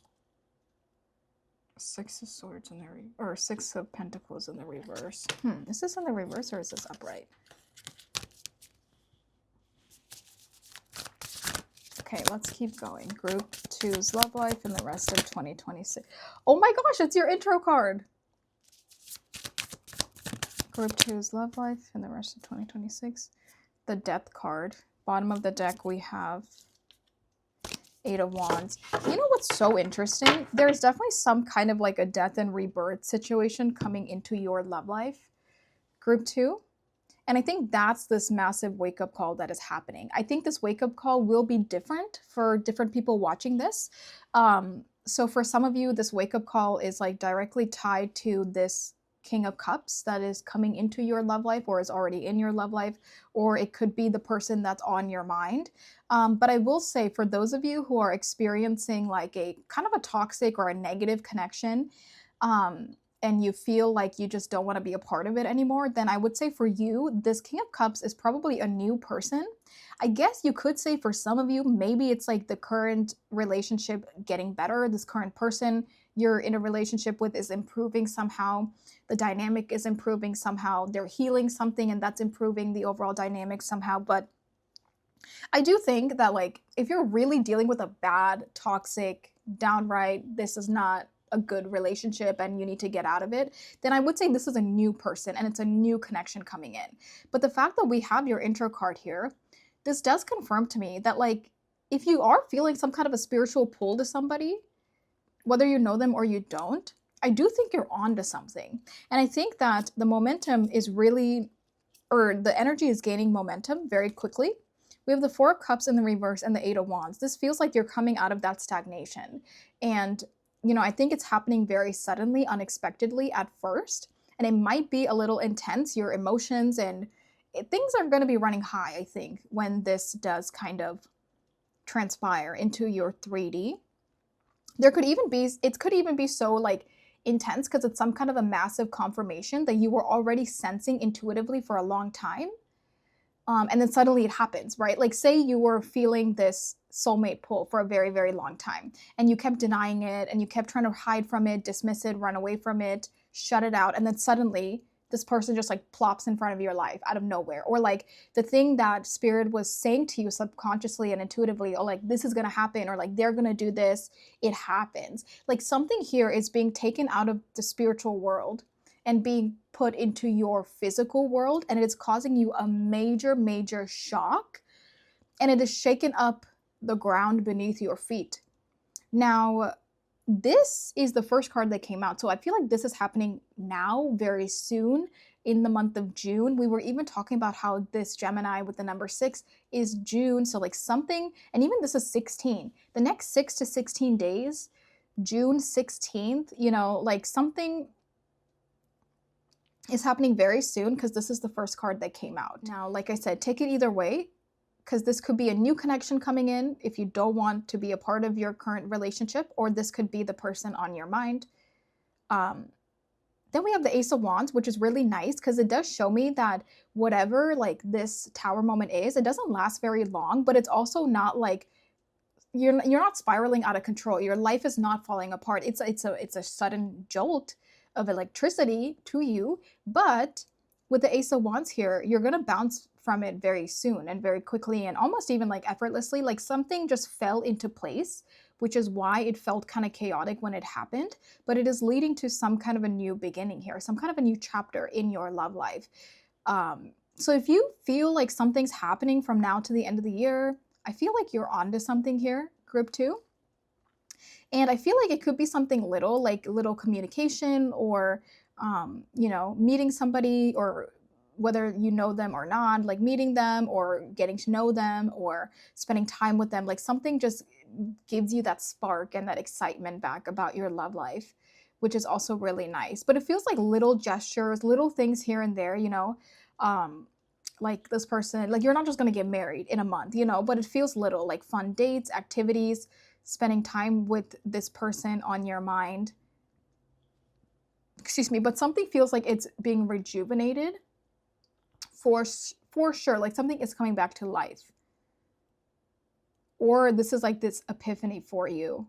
But it does feel like this is coming in from someone else, which is, if you have a person on your mind, it's like coming in from them. If you don't, it's coming in from spirit. Even if you do have a person on your mind, spirit could still be orchestrating this. Oh, that's a good question to ask, because I'm writing down questions to ask in our extended. I want to see who is initiating. Is it spirit? Is it this person? Is it you? Is it someone you already know? Is it someone new? Is it the person on your mind? Are you already familiar with them? Because it feels like closer to like maybe, because if this is June, I could say this is like August, like the end of summertime. There's definitely something is building here with this person, with this dynamic. Something is accelerating quickly. You could even be like on a dating basis by that mid-August, end of summertime, but somebody here has deep feelings for you. I don't know if it's going to immediately lead to commitment, but with the King of Cups and the Lovers, like you meet someone, something happens, right? You meet someone new, or this is already someone you know, but it starts off slowly, but then it escalates very quickly from now over the next few months. And I think there is this energy of like they really like you. They could even borderline be falling in love with you, or they really healed or changed in some way. It could also be that this person had some kind of an epiphany, and that's what's causing them to come back around, if you know who they are. But there's a lot of love here with this King of Cups coming through as time goes on. And it does feel like if you get that little like message or invitation or something little from this person, to accept it or to respond to it, because I think like it starts off little but it grows into something much bigger. And then we literally have the Lovers, which is your intro card, and I talk so much about like the space between the two hands. The seeds are already sprouting, the seeds are already been planted, so it feels like something that was already initiated a while ago, maybe in the first half of the year, something is finally like now growing into the 3D. Like somehow something that's already been on your mind with this connection or a connection is growing and it is sprouting by the end of the year. And then we have the Death card for like the very end of this year. It just feels like your entire love life from now to the end of the year is changing. This dynamic with someone is changing. And it's definitely going through some kind of a death and a rebirth, but it's starting a new beginning moving forward from here.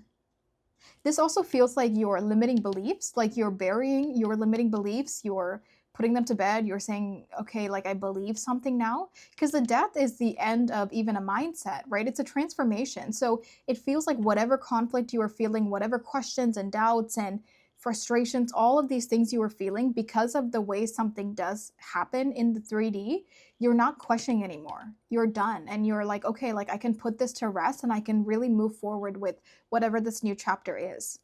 Now, again, I do want to say for some of you, it could be the person on your mind, but for others of you, it's a new person. And that just depends on like if you don't really want to be pursuing something with someone that you're dealing with, then it's like someone better is coming in by the next few months. But yeah, this feels like limiting beliefs. You're saying you're putting an end to limiting beliefs. You're putting an end to the like some limitations that was previously there within this connection, but you and this person and the connection itself is definitely transforming into something much bigger. So then I want to ask, yeah, ignore my sloppy handwriting. Okay, so now that's kind of what the timeline is and what is unfolding here. This could even be starting with communication for some of you as well. Like it's communication that is giving it that jolt. I'm seeing it like CPR, like something is coming in, whether it's from them, whether it's from spirit, that's like waking up the situation again. Now, for those of you, if you're on the other end of this, like say it was somebody else that like did something to you, then it's like it's your turn to repay it, or your turn to like take action. Because for some of you, it's like you did something, so the ball is in their court, and then they would be the ones coming forward somehow. Or it's like they did something to you and the ball is in your court, and it's like it's up to you to initiate something, right? But kind of just take it however that resonates with you. So now let's just get some advice on how to navigate your love life from now to the end of the year for group 2. Advice on how to navigate their love life from now to the end of the year.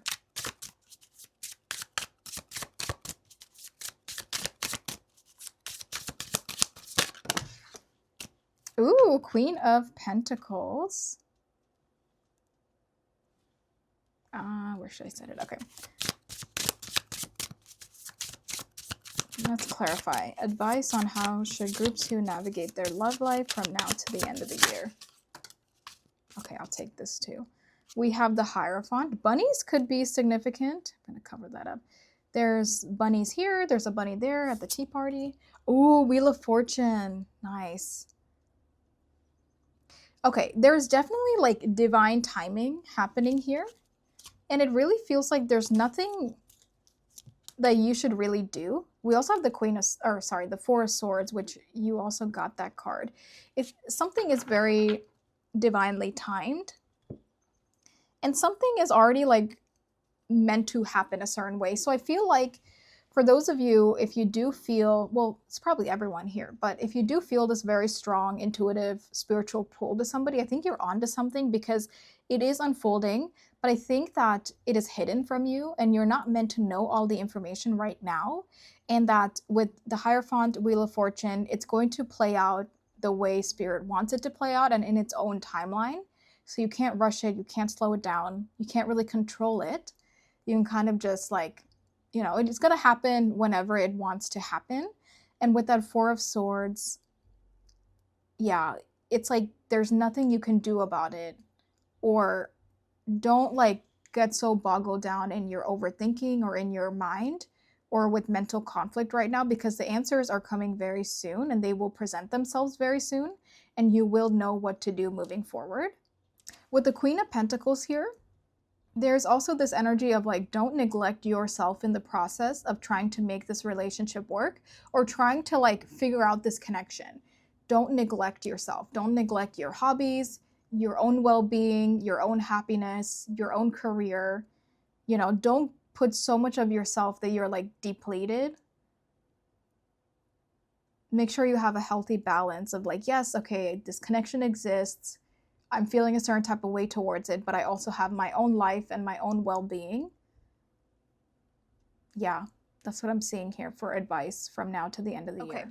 So now I'm going to use my Hidden Truth Oracle. If you have someone on your mind, you definitely don't have to stick around for this, but if you have someone on your mind, go ahead and think about them. We'll see what do they want to say to you. Go ahead and think about, whoop.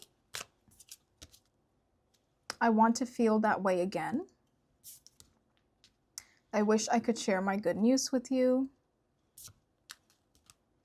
Aw, I remember every detail of that day. Dang. I left when I saw you with someone.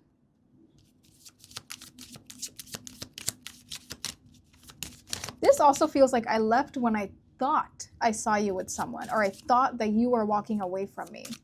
There's some misunderstanding that happened here for some of you, and you haven't been able to talk about it. You came closer than anyone. Dang, okay. I'll look for you everywhere.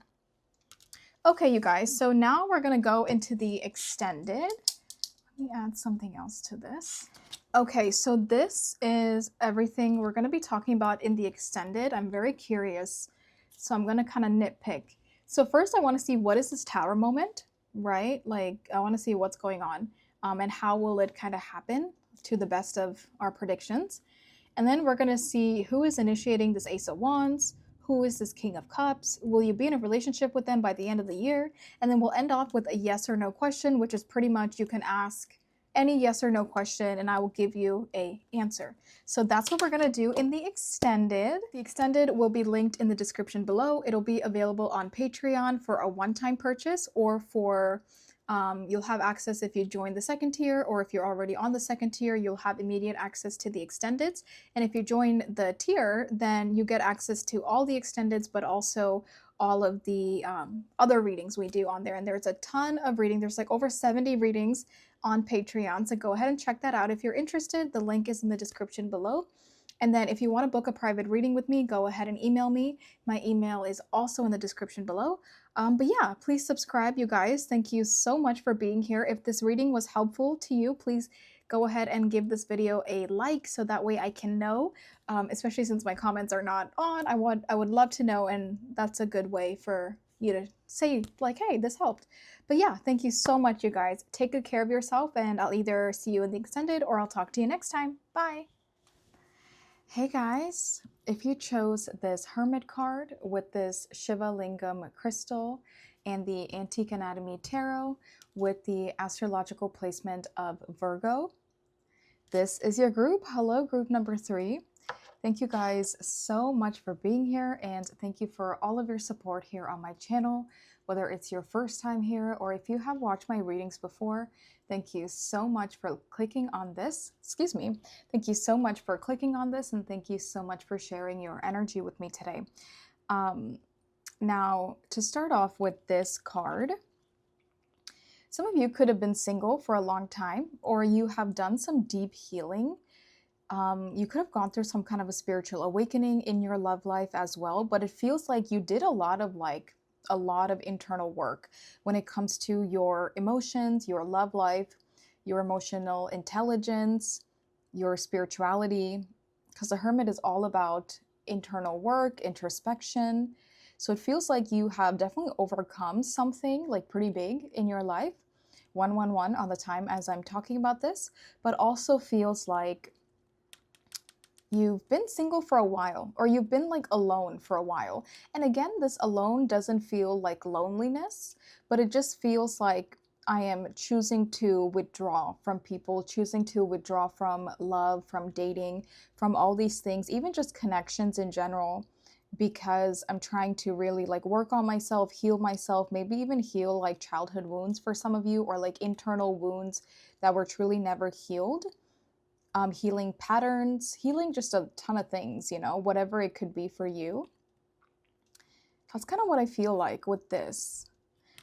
So let's get into it. So first, I have a bunch of cards here, and you actually got 2 cards from this deck, so I kept both of them. So this is going to show us your current energy in your love life. I have my book right here. And we'll look at whatever your current energy is. This is timeless from whenever you find this, from now to the end of 2026. So whenever you find this, you know, this is what I'm seeing for your current energy. But if this doesn't resonate, then definitely check out a different group. And then after this, we will break it down into our little categories for love. But let's get started with this first. I'm curious to see what's going on. And let's see, what is group 3's current energy in love? 4th house. Ooh, okay. Yeah, this also feels like that deep healing. I always refer to the 4th house as like your basement, the basement of your foundation, the true like roots, the true structure of something. 4th house also talks about family. It could talk about your mother, feminine, prominent feminine energy in your life. This again feels like that internal work. Internal work, fixing up the infrastructure is how it's coming through, fixing up the foundation, working on the internal things, in like the things that you don't reveal to people, the things that are in the dark, the things that you keep secret. The 4th house is very private as well. It's like the things we keep away behind closed doors. And that kind of really matches with the Hermit, because the Hermit is also hidden away. So interesting. We have the Queen of Swords, 333 as I held this up. And the Page of Wands, okay. It's interesting, both are court cards and they're both looking in this direction. The energy is gaining momentum. Horse. Okay. Wow. And the horse is looking this way. It looks like both of these people are looking at this, that the energy is gaining momentum, and the horse is also looking at this. And the horse, ooh, I like this. The horse feels like I'm ready when you are. This horse is also making me think of the chariot, and it feels like the momentum is waiting for you, or the momentum is saying, I'm ready whenever you are ready to get back out there, or whenever you're ready for this momentum in your love life, I'm ready too. The horse is just ready. It's like waiting for you to get on it and to ride away with it. Oh, the lovers. Oh, interesting. This definitely looks like a warm embrace between two people. For some of you, this even feels like your siblings or your childhood or something that happened when you were younger. You're embracing your inner child, or you're embracing your family, or you're healing aspects of your family or aspects of your inner child that had to deal with something due to family, since we have the fourth house here as well. Okay. First, I do want to read, what it says for the horse in the guidebook, which is right here. This is the deck I'm using, by the way. I really like this deck, and I really like this guidebook. I love that it's like black. It just feels so nice. Like the pages are black, I mean. Okay, horse, number 63. 63 could be a significant number for somebody. Okay, horse, passion, drive, wildness. Wild and free, the horse can represent our willpower and drive to go all the way. Passion propels you forward and keeps you focused as long as you're connected to your purpose. The horse trots along, masterfully navigating the road ahead as an extension of human consciousness. Take a look within and ask yourself, what is my driving force? What motivates me to keep going when times get tough? There's a passion that wants to be expressed, an energy within you that can only be tamed for so long. Channel this energy in healthy ways, focusing on productive outlets that can transport you further along your career path. The horse works tirelessly and is able to make massive progress, but only when it's also connected to its heart.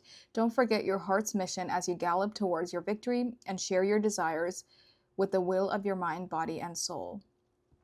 Okay, that definitely feels like what I was picking up with this horse. It does feel like in your current energy group 3, I feel like you are coming out of some kind of a hermit stage, some kind of this introspection that you've been in for a while. Also, the colors like purple, blue are all over here, and you got the blue with the fourth house and then the blue horse, so that also feels significant somehow. But it feels like you're being asked to come out of this hermit stage, or you feel like you already know that. But for some of you, you could be like afraid of coming out of it to really like explore love or put yourself out there.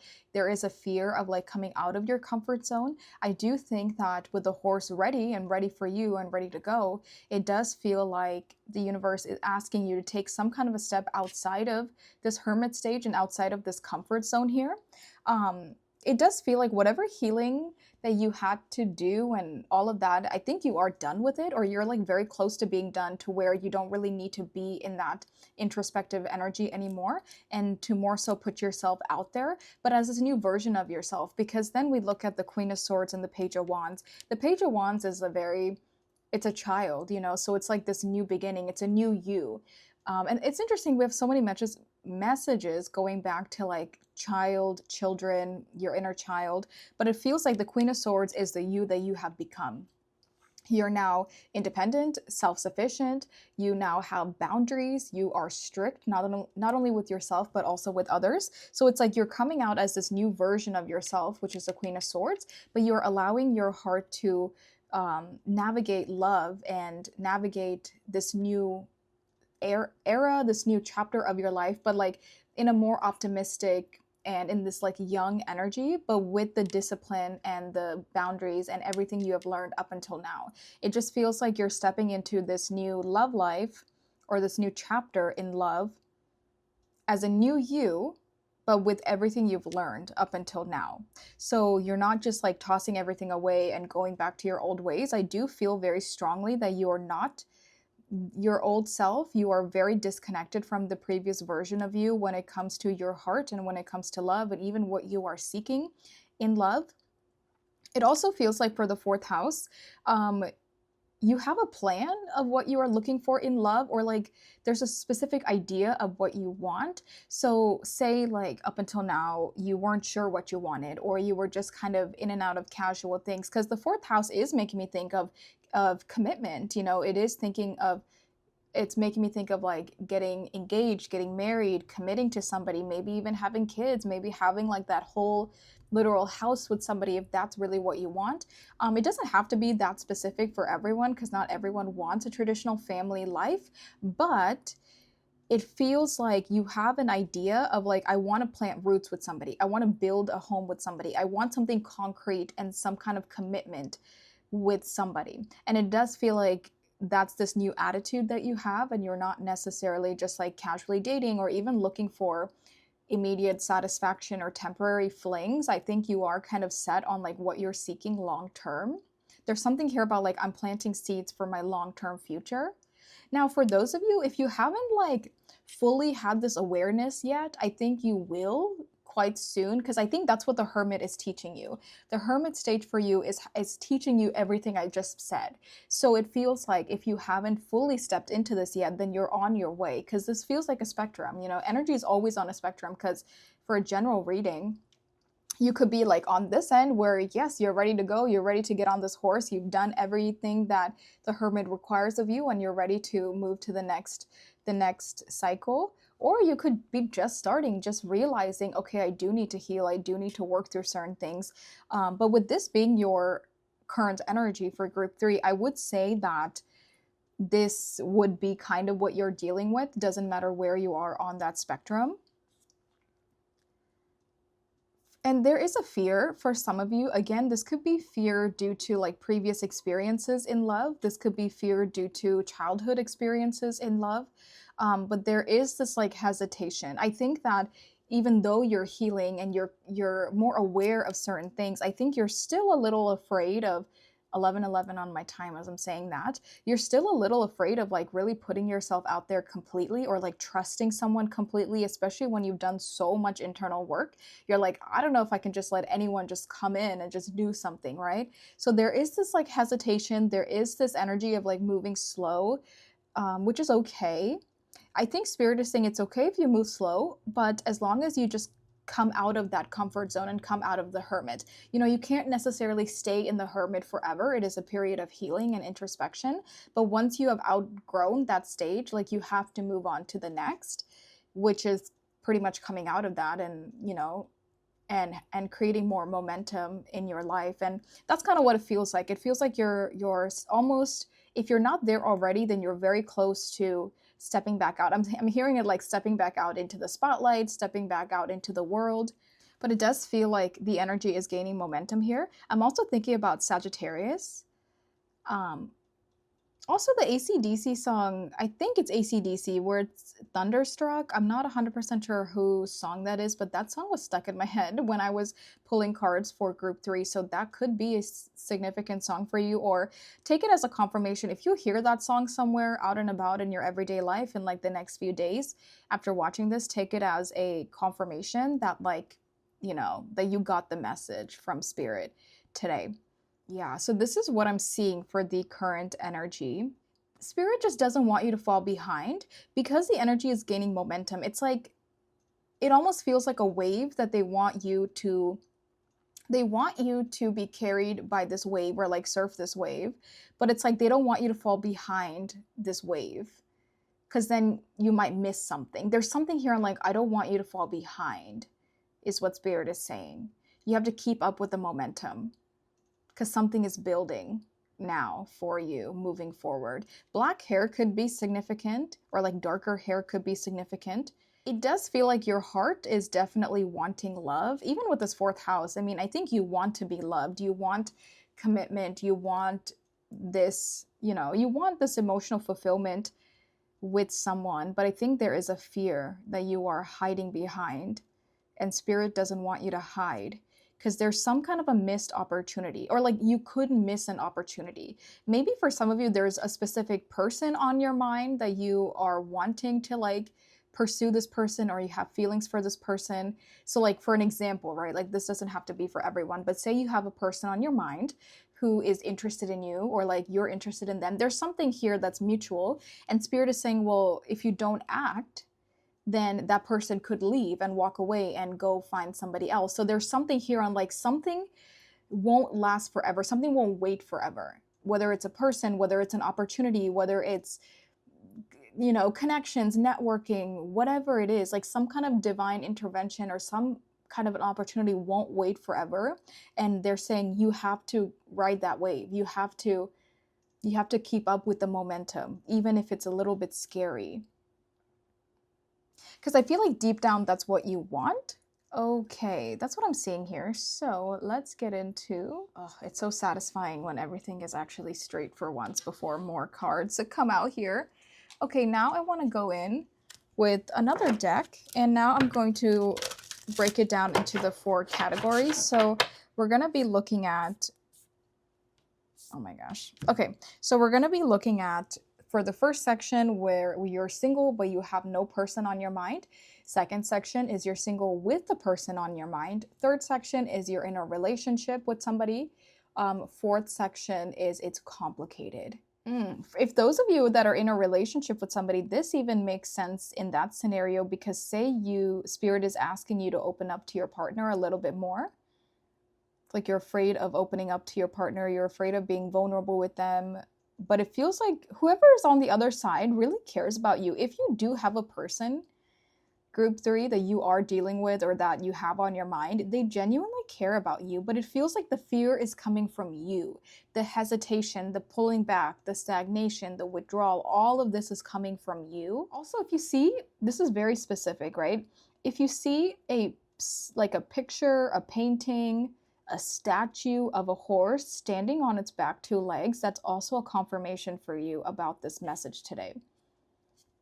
Now, not just anything with a horse, because horses are common, but a horse that is specifically like this, standing on its back 2 legs. So let's get into it. You can also skip the sections if you don't want to listen to certain sections. You only want to listen to one. If you don't want to listen to any of them, that's also fine. All of the timestamps will be in the description below. You can skip around as needed. So first, for those that are single with no person on their mind, what is the energy here, Spirit, for those of group 3 that are single with no person on their mind? Whoa. Oh, Knight of Swords. Look at that. That's another horse in movement. The color blue. And the Knight of Swords is, oh, that's interesting. 9 of Swords. What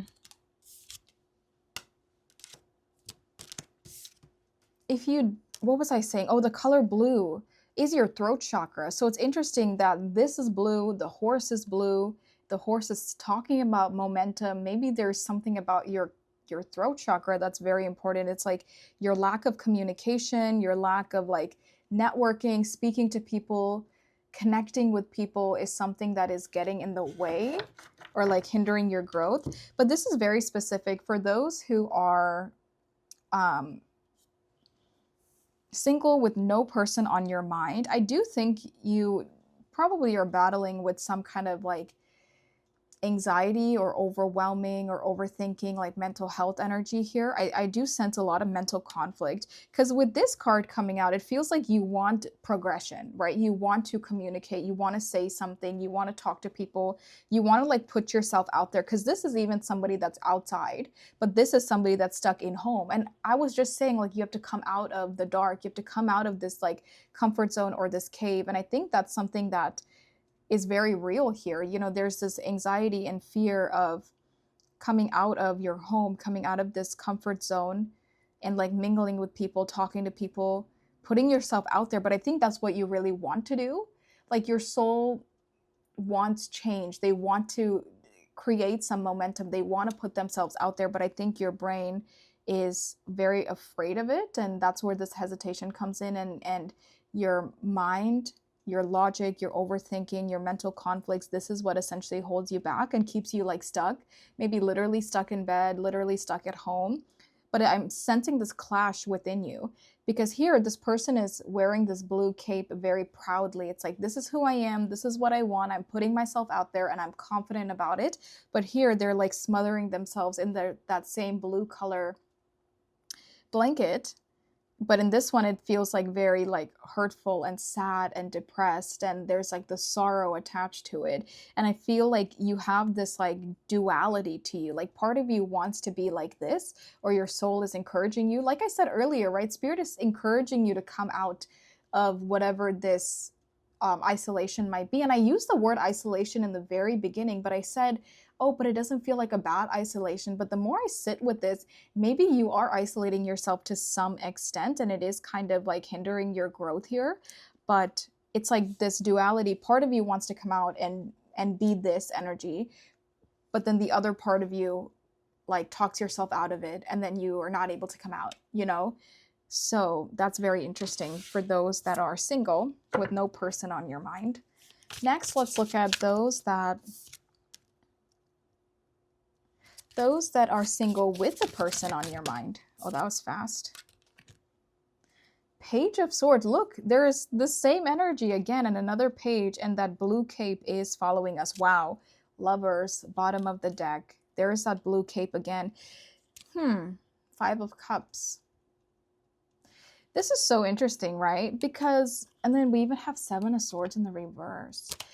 It's like, there's this energy of, for those who have a person on your mind, but you're single, you're very curious about this person. And even with this, the Lovers and the blue cape that we're talking about, which I feel like is confidence here, and it's you like pursuing something. This again is a very similar, I don't want to mess up my spread, but it's a very similar like physically nurturing and physically like intimate Lovers card here. So for those who have somebody on your mind, there is somebody very special here, very significant, that you definitely have feelings for, and you definitely feel a very strong connection to this person, a strong pull to this person, but you're keeping your distance. With the Page of Swords being the first card of yours that came out, and even the Seven of Swords here, it's like there is the secret that you're keeping. You're carrying this burden all by yourself. You're not expressing.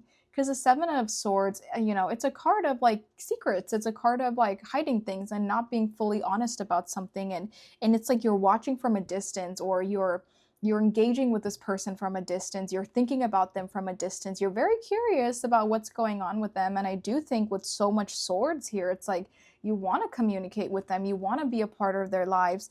But I think you've already like accepted the defeat. But I feel like you haven't really tried, or you haven't even like put yourself out there, or there's something here of like you're automatically 22 on the time. You're automatically assuming defeat. You're automatically thinking something's not going to work out for you, which is why you withdraw and you're not pursuing it. But the Seven of Swords in the reverse talks about like the secret is coming out, and it feels like you can't necessarily keep something in anymore, right? Like it's actually doing more harm for you, causing you to feel more upset and more disappointed and more regretful. And there's this like guilt because you're keeping something in and you're not able to pursue somebody the way that you want to.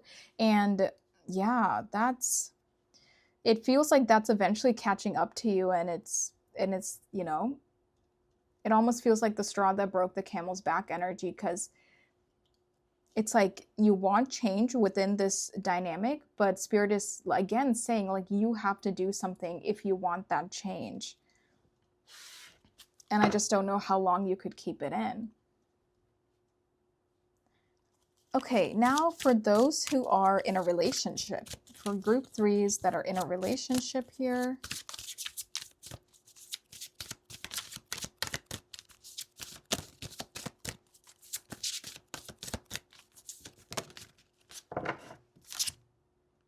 Queen of Pentacles.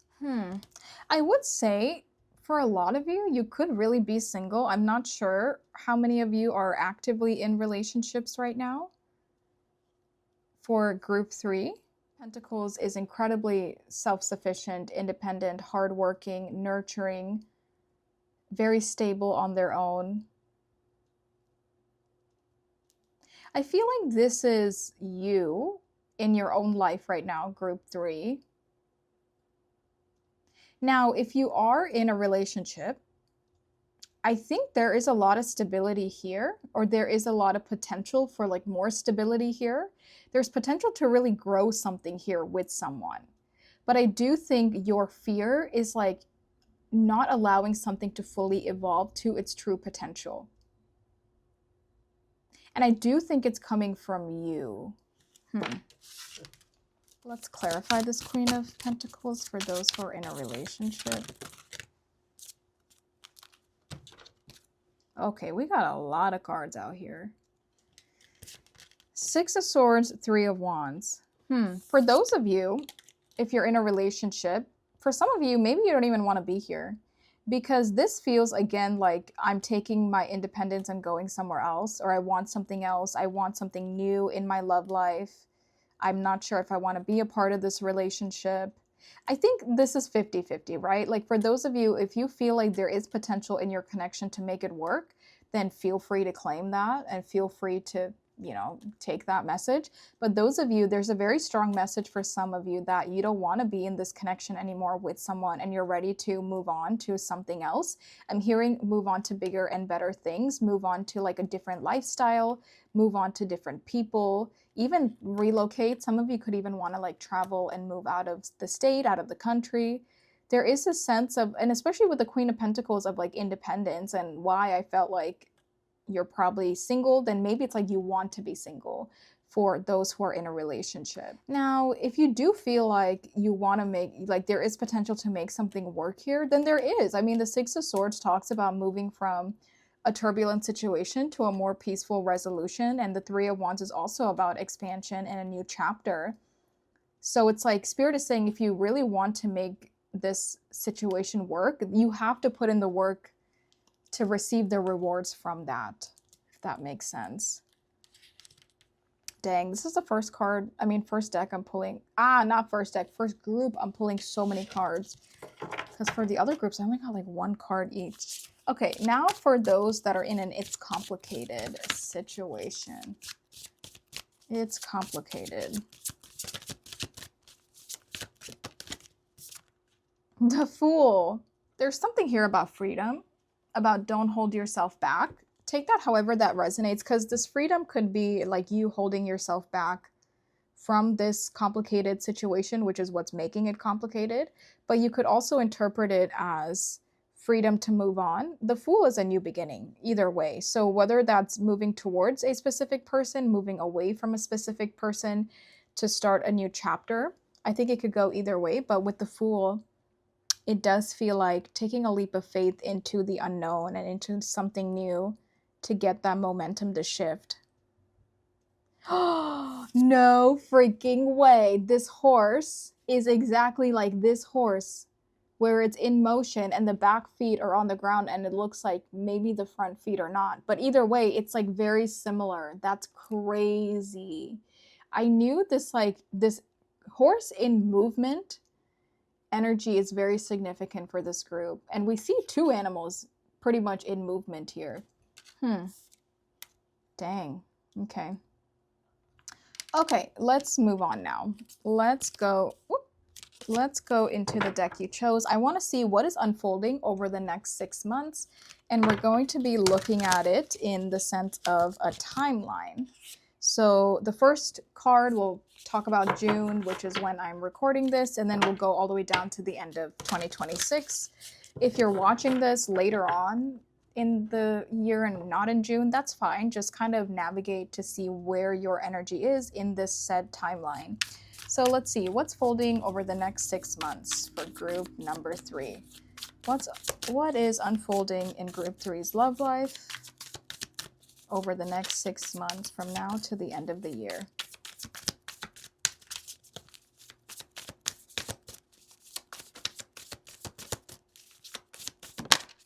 We have the World. All right, what is unfolding for group 3 from now to the rest of the year in their love life? Group 3's love life from now to the end of 2026. Nice. You have the World and the Death card. Dang, major transformations. I do think around this time that you are watching this reading, group 3, I think that you are ending this chapter. Whatever this chapter is, right? Whether it's that hermit chapter, whether it's feeling afraid, isolated, whether it's feeling this mental conflict, you are coming out of that. So I like to see this, but I do think it's having some kind of a profound effect on you. Like, this is not just you waking up one day and realizing, okay, I'm ready to come out of the hermit. I don't think so. This feels like you're acknowledging that you have to end this chapter, and you cannot continue to live the life you are living if you want to progress in your love life. I think you've realized that, like, it's time to act, it's time to gain this momentum, it's time to move forward. And I think with death here, you're also realizing, like, you've done everything you needed to do in a specific phase, and you have outgrown that phase. And I think that's something you're realizing pretty much like now, is that you're ready for a new beginning in your love life. You're ready to take some kind of a leap of faith here.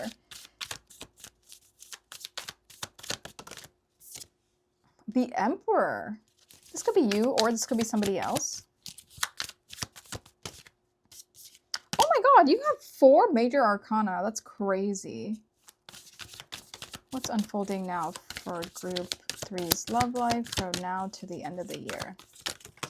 Oh my gosh, you got all major arcana. That is crazy. Okay. Yeah, it feels like as of now, you are definitely going through, in this June time frame, you're going through this transformation. There's a death and a rebirth that's happening. There is a cycle that is ending, and you are moving into this next cycle in your love life and in your emotional heart space, which is really nice to see. And you are healing, and you are realizing, like, I have to come out of something if I want to evolve. I think you're realizing that it's actually doing you more harm than good to kind of hide away when it comes to love. With the Emperor here, this could be you, finding your own stability again, finding your own voice, your own strength, your own confidence, you really coming out of that shell and, like, feeling good about yourself as this new version of you. So that could be you. Now, it could also be somebody else, like, if you feel like you're not the Emperor could be somebody you're attracting into your love life, or somebody that you're meeting because you came out of whatever this world and death is here. With the Emperor, this is a masculine energy. This is a very strong, dignified, hardworking, successful person, somebody who is mature, somebody who's taking love seriously, taking their life seriously. So it feels like because you came out of the cave, or you came out of wherever you were hiding, or whatever you were dealing with, and you really, like, healed through it, you're finding someone. Now, this would be maybe like the second half of the 6 months. So, like, because this doesn't feel like right away, because this would be like June, July, potentially August, maybe like August to September time frame could be significant here. But you are becoming this Emperor and establishing yourself in the public eye, in the world, not like in a famous or trying to be famous way, but like in the world outside, like you're establishing yourself within the collective, within the community, within, like, the social circles, and mingling, and, like, really feeling good about yourself. Or this is somebody that you're attracting because of that energy that you are switching into. So I guess either way, this is you and this is somebody else. This energy feels like you're just what I've been looking for. And this is from this other person. They're like, you're just what I've been looking for. And I love that we have the head or like the brain here. And then we have this justice, which is half brain, half heart, which, weren't we saying that earlier? There's like this dual facet about you, where there's like your heart is saying one thing, or your soul is saying one thing, but then your brain and your mind is saying something else. There is really this energy of, like, by the end of this year, you're somehow balancing out and working through whatever, like, mental health stuff you're dealing with, or whatever internal mental conflict you're dealing with. You are working through that by the end of this year. You're balancing it out, and you are really, like, I'm hearing, like, it's a relief. Like, you're relieving yourself of whatever this Nine of Swords conflict was that you have been dealing with for a while. You finally find peace within a situation. This could be through so many scenarios too. This could be through guidance. This could be through therapy. This could be through, I don't know, other things. But it just feels like by the end of the year, you're having some, like, big epiphany in your love life and in your emotional heart space that's helping you bring balance back into the situation. I want to clarify Temperance here. Can we clarify Temperance? It is crazy you have 5 major arcana. Can we clarify Temperance? The Hanged Man, another major arcana. That's crazy. You're taking your time with something here when it comes to your love life. Especially if there is somebody that you meet, I think you're taking it slow. I feel like even though you are slowly getting to put yourself out there again, I think you're taking everything and learning from it and like really evolving who you are, but you're not rushing. Temperance is all about, you know, it's all about balance. It's about patience. So it feels like you are indulging in something closer to that like November, December, October, November, December timeframe, but you're taking your time with it. You're allowing yourself to learn about you, learn about somebody else, learn about love, learn about things, but you're not rushing into anything. And Temperance is also the card that's right after the Death card. So it does feel like whatever major transformations you are going through, group 3, there's like a lingering effect that continues from now to the end of the year, but it helps you like heal that and fully be done with that. You know what I mean? Like it's like you can't just have a death and rebirth and then jump back into something. Like you have to let the wound heal. And I think that's exactly what you're doing from like that mid-August to the end of the year. But then by the time you get to the end of the year, that's when you have like this total relief, total reconstruction. Like something is pretty much ending by the time this year is ending, and then you start over as this new version of you in like the next year. Does that make sense? I feel like that's a realistic timeline, right? Like if you're going through a death and rebirth now, there's no way all of that is going to be done in 6 months. I think for a good chunk of people. I mean, who knows, right? Everyone heals in their own way. But I do think that like I'm not really seeing much in like somebody coming in or a love life expanding here. I do think like you're really taking your time with something, but I do see by the end of the year, you are feeling much better about yourself and much better about what you have gone through up until now. Somebody could even come in and you're like, I'm not ready for it, because there is this like purposeful energy of like I'm taking it slow, I'm pouring into myself.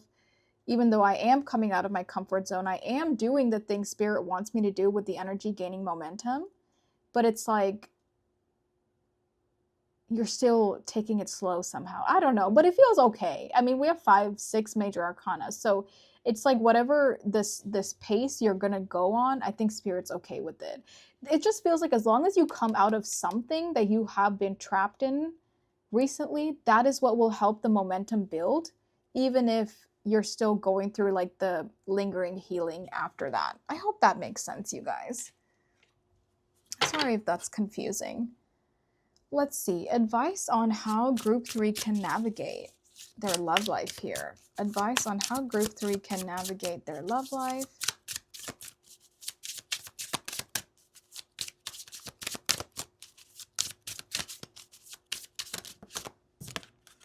Oh my goodness, the 10 of Cups. Just vodka. Let's see. Advice on how group 3 can navigate their love life. Strength. Devil in the reverse.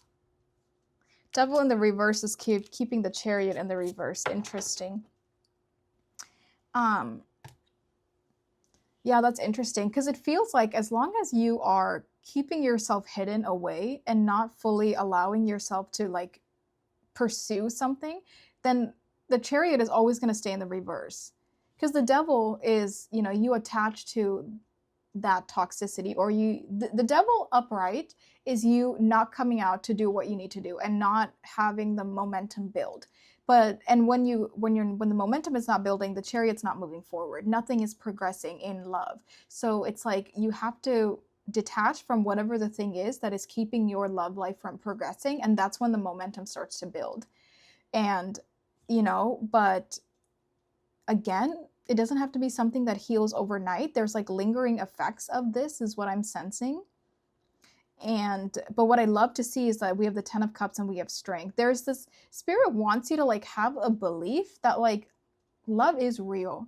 You are capable of finding love. There is somebody out there for you. I think there's like part of this fear is like the limiting beliefs of something that kind of holds you back in some way. And they're saying with the 10 of Cups being your first card, I mean, you will find happiness when it comes to love. You will find that 10 of Cups with somebody, but you have to detach from anything that's in the way of that. You know, whatever this devil is, whatever this nine of Swords is, whatever it is that's not allowing you to move forward, then then you'll never find the 10 of Cups if you continue to sit in this energy. So you have to detach from this energy in order for the momentum to build, in order for you to find this 10 of Cups with somebody. But that takes strength, so I love the sequence of the cards because it's like it takes strength, it takes willpower, it takes healing, it takes dedication. It's definitely not something that you can just break out of overnight, but you have to allow this transition to happen. And most of this, and it's interesting you were drawn to the Hermit, because in the very beginning I got this message of like, for some of you, you've already done a lot of the healing, but I do think the more I sit with everything now, I can tell that for some of you, you still need to get started on this healing, or you still need to work through whatever the healing is that is required of you to move forward in your love life. Okay, you guys, now last thing, go ahead and think about someone that you want any specific messages from. I'm using this Hidden Truth Oracle. If you have someone on your mind, go ahead and think about them. I'll get some cards. It says, I know that I crossed the line with you. That's from somebody. You could also totally skip this part if you don't want to listen. I left when I saw you with someone.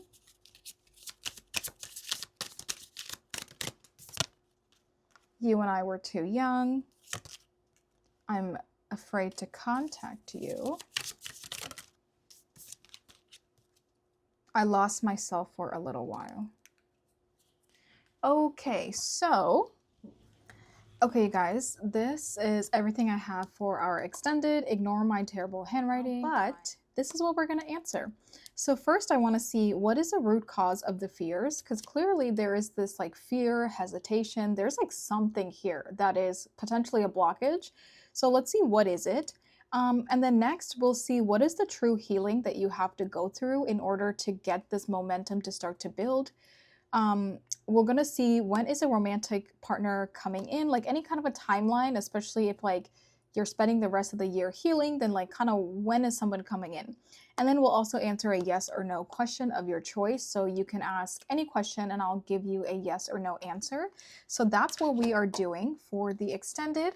But if this is where I'm leaving you off, that is totally okay. Thank you so much for letting me give you this reading. Thank you so much for all of your support. And if you're interested in a private reading, my email is in the description. Go ahead and email me. But if you are interested in the extended, there is an option for a one-time purchase, but then an option to join the second tier on Patreon, where you get access to the extended plus all of the other readings on Patreon. So if you're interested in exclusive content from me, go ahead and check out my Patreon. That is linked in the description below as well. But yeah, so either I'll see you in the extended or I'll see you next time. But thank you so much, you guys. Please like and subscribe if this reading was helpful to you, and I'll talk to you soon. Bye. Hey guys, if you chose this Queen of Wands with this clear quartz point, with the After Tarot deck and the astrological placements of Pisces and Aries, this is your group. Hello, group number 4. Thank you guys so much for being here, and thank you for all of your support here on my channel. Whether it's your first time here or if you have watched my readings before, thank you so much for clicking on this and for sharing your energy with me today. I am really excited for this group specifically. I'm sensing a lot of like spark. a lot of fire, a lot of passion, a lot of excitement with this group specifically. I don't know if that's something you are already experiencing within your life, within your love life, or it's something that you're craving, like you want expansion, you want something fun like that. Um, oh, hair. Or if you are about to step into that energy, but I just really love this Queen of Wands. Like she's giving baddie, you know, I feel like this is my baddie group. She's giving confident, radiant, outgoing, 111 on the time. She's giving independent, self-sufficient. She's giving I don't chase, I attract. Somebody that knows exactly what she wants in love. Somebody who's very picky right now, not just settling for anyone. Somebody who knows her worth, knows what she deserves, and doesn't necessarily need a relationship, but I think she wants one, right? Like the energy feels like you don't need a relationship, but I think you're either like intuitively picking up on something changing in your love life, or you're starting to feel like, okay, like, you know, I've been doing this single thing for a while and I feel ready for some kind of a committed connection coming in. For some of you, I guess it doesn't even have to be committed. Like I'm even getting like flings, short-term affairs, casual relationships, just whatever it is, because it feels like it's whatever you want to do. And with the Queen of Wands, she does what she wants, right? And this is a general reading, so not everyone has to agree that you want commitment, but I feel like you want connections. You want to meet people, you want to mingle, or like you want to like taste things, taste new things, get to know people, really put yourself out there, even just like even sexually for sure is this message that's coming through of like wanting to explore, wanting to like test your boundaries, wanting to see what you like, what you don't like. It feels like you're very comfortable in your skin, and maybe you haven't felt this way in a while, or this is something that you have stepped into, but since you feel comfortable within yourself, within your skin, within who you are right now, it's like you're able to express what you want in love a little bit more, or you're able to like pursue what you want in love a little bit more. I love this little cat. Some of you could have a cat, but this cat looking at this lizard, it just makes me think like you're very curious about something. You're curious about exploring something, about a certain person, or just putting yourself out there somewhere. There's some curiosity within your energy right now. But I do think you're not chasing anything. You're not chasing people or chasing love. You're very much sitting in your power and you're attracting. Some of you could even be waiting. I wouldn't say everyone's waiting on someone, but some of you could be. But I really like this group.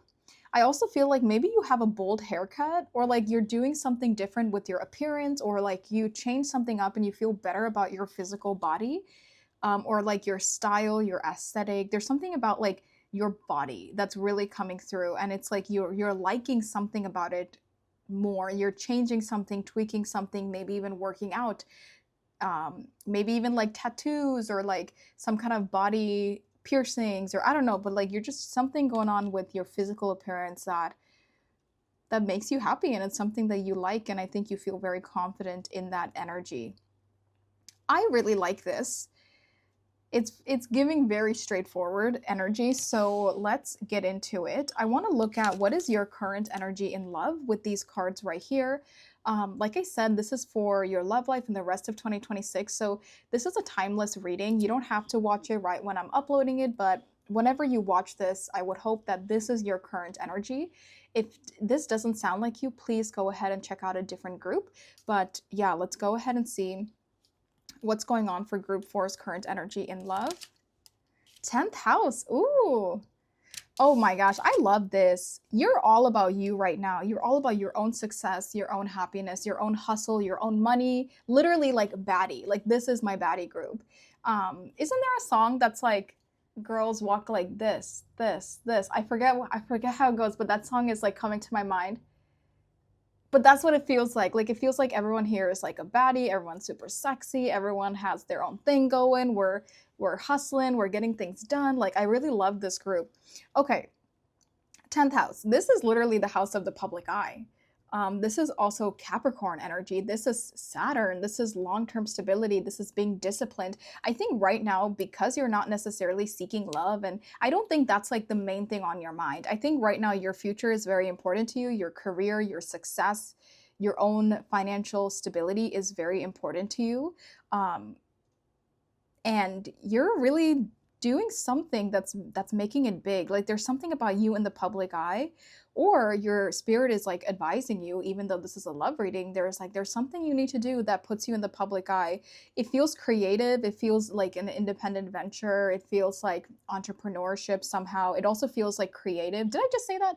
It feels creative in some way, but it feels like you're meant for something much bigger than what is like small. I know that's so silly. Why am I saying it like that? But that's how it's coming through. It's like either something you're doing right now is small, or like you're not tapping into your full potential. And it's like you have so much potential for making it really big in something. But for those of you, I feel like since this is your current energy, I think a lot of you are thinking about your long-term stability and your long-term like destiny. And I think you have these intuitive callings of things you want to do and pursue. But this is really nice.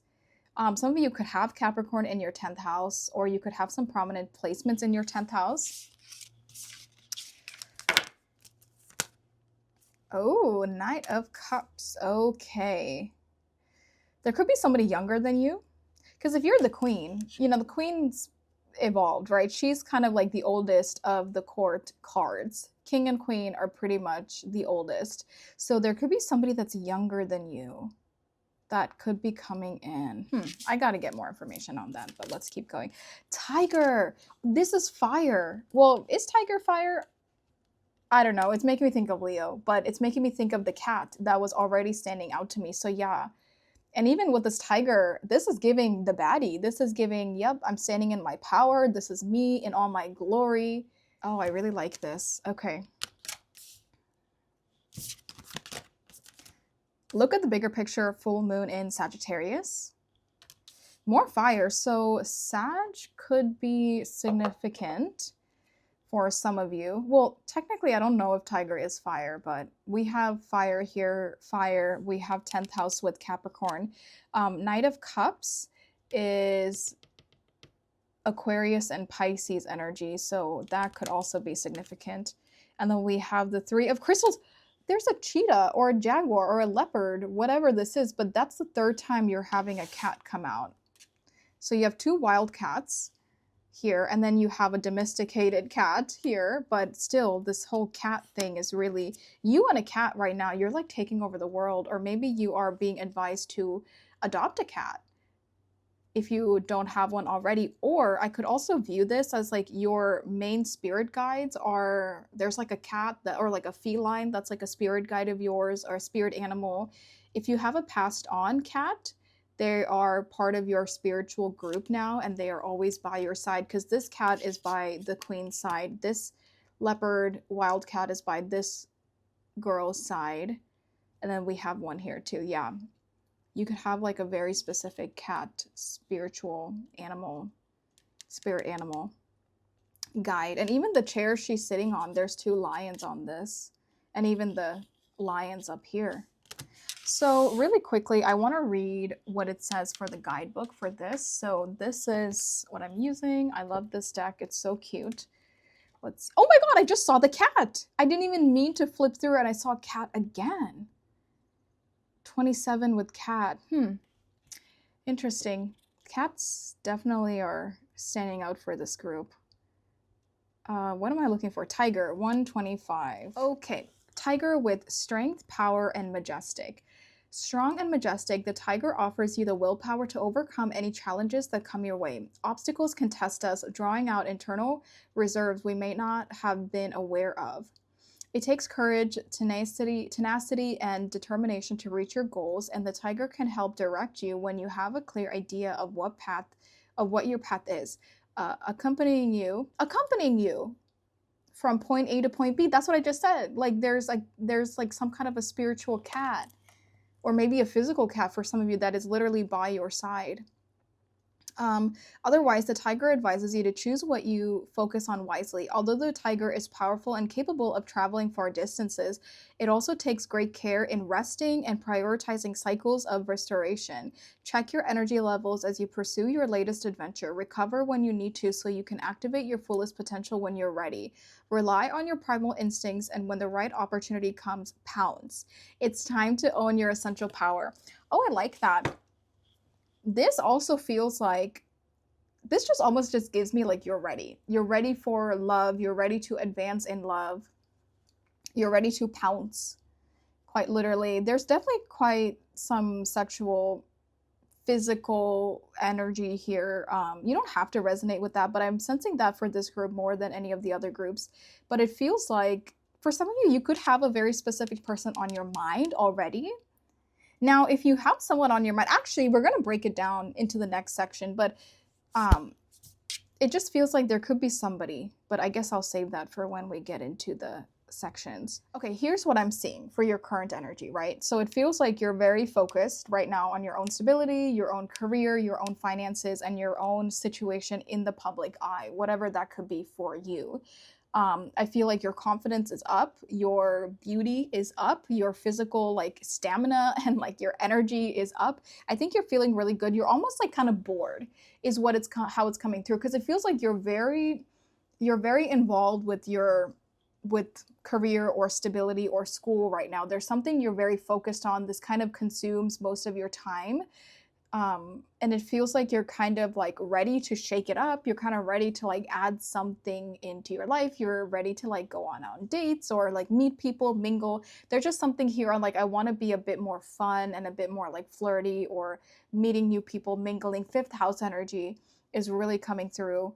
And yeah, and it's possible there is somebody that like you're waiting on, or they're going to come when you're not expecting it, because it feels like you're very focused on this, right? And somebody might pop up out of nowhere. Or it's like as you're focusing on your own things, there's already somebody that you are like waiting to come into your life, or you want somebody to come into your life. But this is really giving confidence to me, and it's really feeling like I feel really good about who I am, where I am in life, and I'm just like thriving, and a relationship would be an added bonus. I don't need a relationship. Also, this is the first group that I'm talking in first person, which is interesting. Normally, I don't do that. Normally, like I do, but I switch in and out of it. But in this group, I think you're coming through so like effortlessly, like your energy is so effortless that I'm really like talking as if I'm you. But what was I saying? Yeah, it feels like you feel really good. I kind of forgot my train of thought. With the Three of Crystals, this again feels like tied into whatever this is. It really does feel like you're working for like the greater picture. You're not working for immediate satisfaction right now. You're literally planting seeds for the long term, for the bigger picture with what we see here with Sagittarius and this full moon card here. I think whatever you're doing, you could have started off small, or you're still kind of in the early stages of something. I think you have like this grand vision for your life, group 4, and you feel very good about pursuing this grand vision now. Maybe at other points in your time, things just weren't aligned, and it just didn't feel right. There were obstacles and there was friction, but now it feels very right. The time is right. I'm hearing like it's ripe. Something is ripe, something is ready for you to get started on it, for something to grow. The soil is healthy for something to be planted. It feels like the time is now in order for you to act on something that is giving you long-term stability. For some of you, there could involve a decision, But it's interesting, right? Like we're asking about your love life, and I think maybe that's Spirit's way of saying there's not much happening in your love life for the current energy. And there's just other messages coming through. I think this look at the bigger picture, and even with the 10th house and the Three of Crystals, it really feels like look at the bigger picture of what you can accomplish. I said that in the very beginning. You're holding yourself back, or you're not truly seeing your ultimate potential in some way in this lifetime right now. And you can do so much. And I think you're not realizing it. Or it's like when you do fully realize like some kind of potential is unlimited here for your growth in this 10th house energy, I think that's when you really get that motivation and you're like, okay, like let me get on this. It just feels like you and some cat, some kitty whether it's literal, physical, or if it's like a spirit guide. Okay, I feel like this is very straightforward. I'm not sure what this Knight of Cups is. Again, this could be somebody else that is already on your mind, or somebody that is actively moving into your love life, or this could be you wanting to pursue love and opening up your heart. I think this could go either way. Take it however it resonates. If you do have somebody on your mind, they're very slow, but they are moving into your life, but they're very slow. But if you don't have somebody on your mind, then it's like you are moving slowly towards love. But I think it'll make more sense once we get more cards and see a little bit more of like what's going on here. So I'm gonna break it down now to our 4 little groups here. So first we're gonna look at if you're single with no person, then we're gonna look at if you're single with a person on your mind, then we'll look at if you're in a relationship, and then we'll look at it's complicated. Now, all of the timestamps are going to be in the description below. You don't have to watch all of them. You don't even have to watch this if you feel like none of it really, if you don't really want to watch, you don't have to. You can skip around as you wish.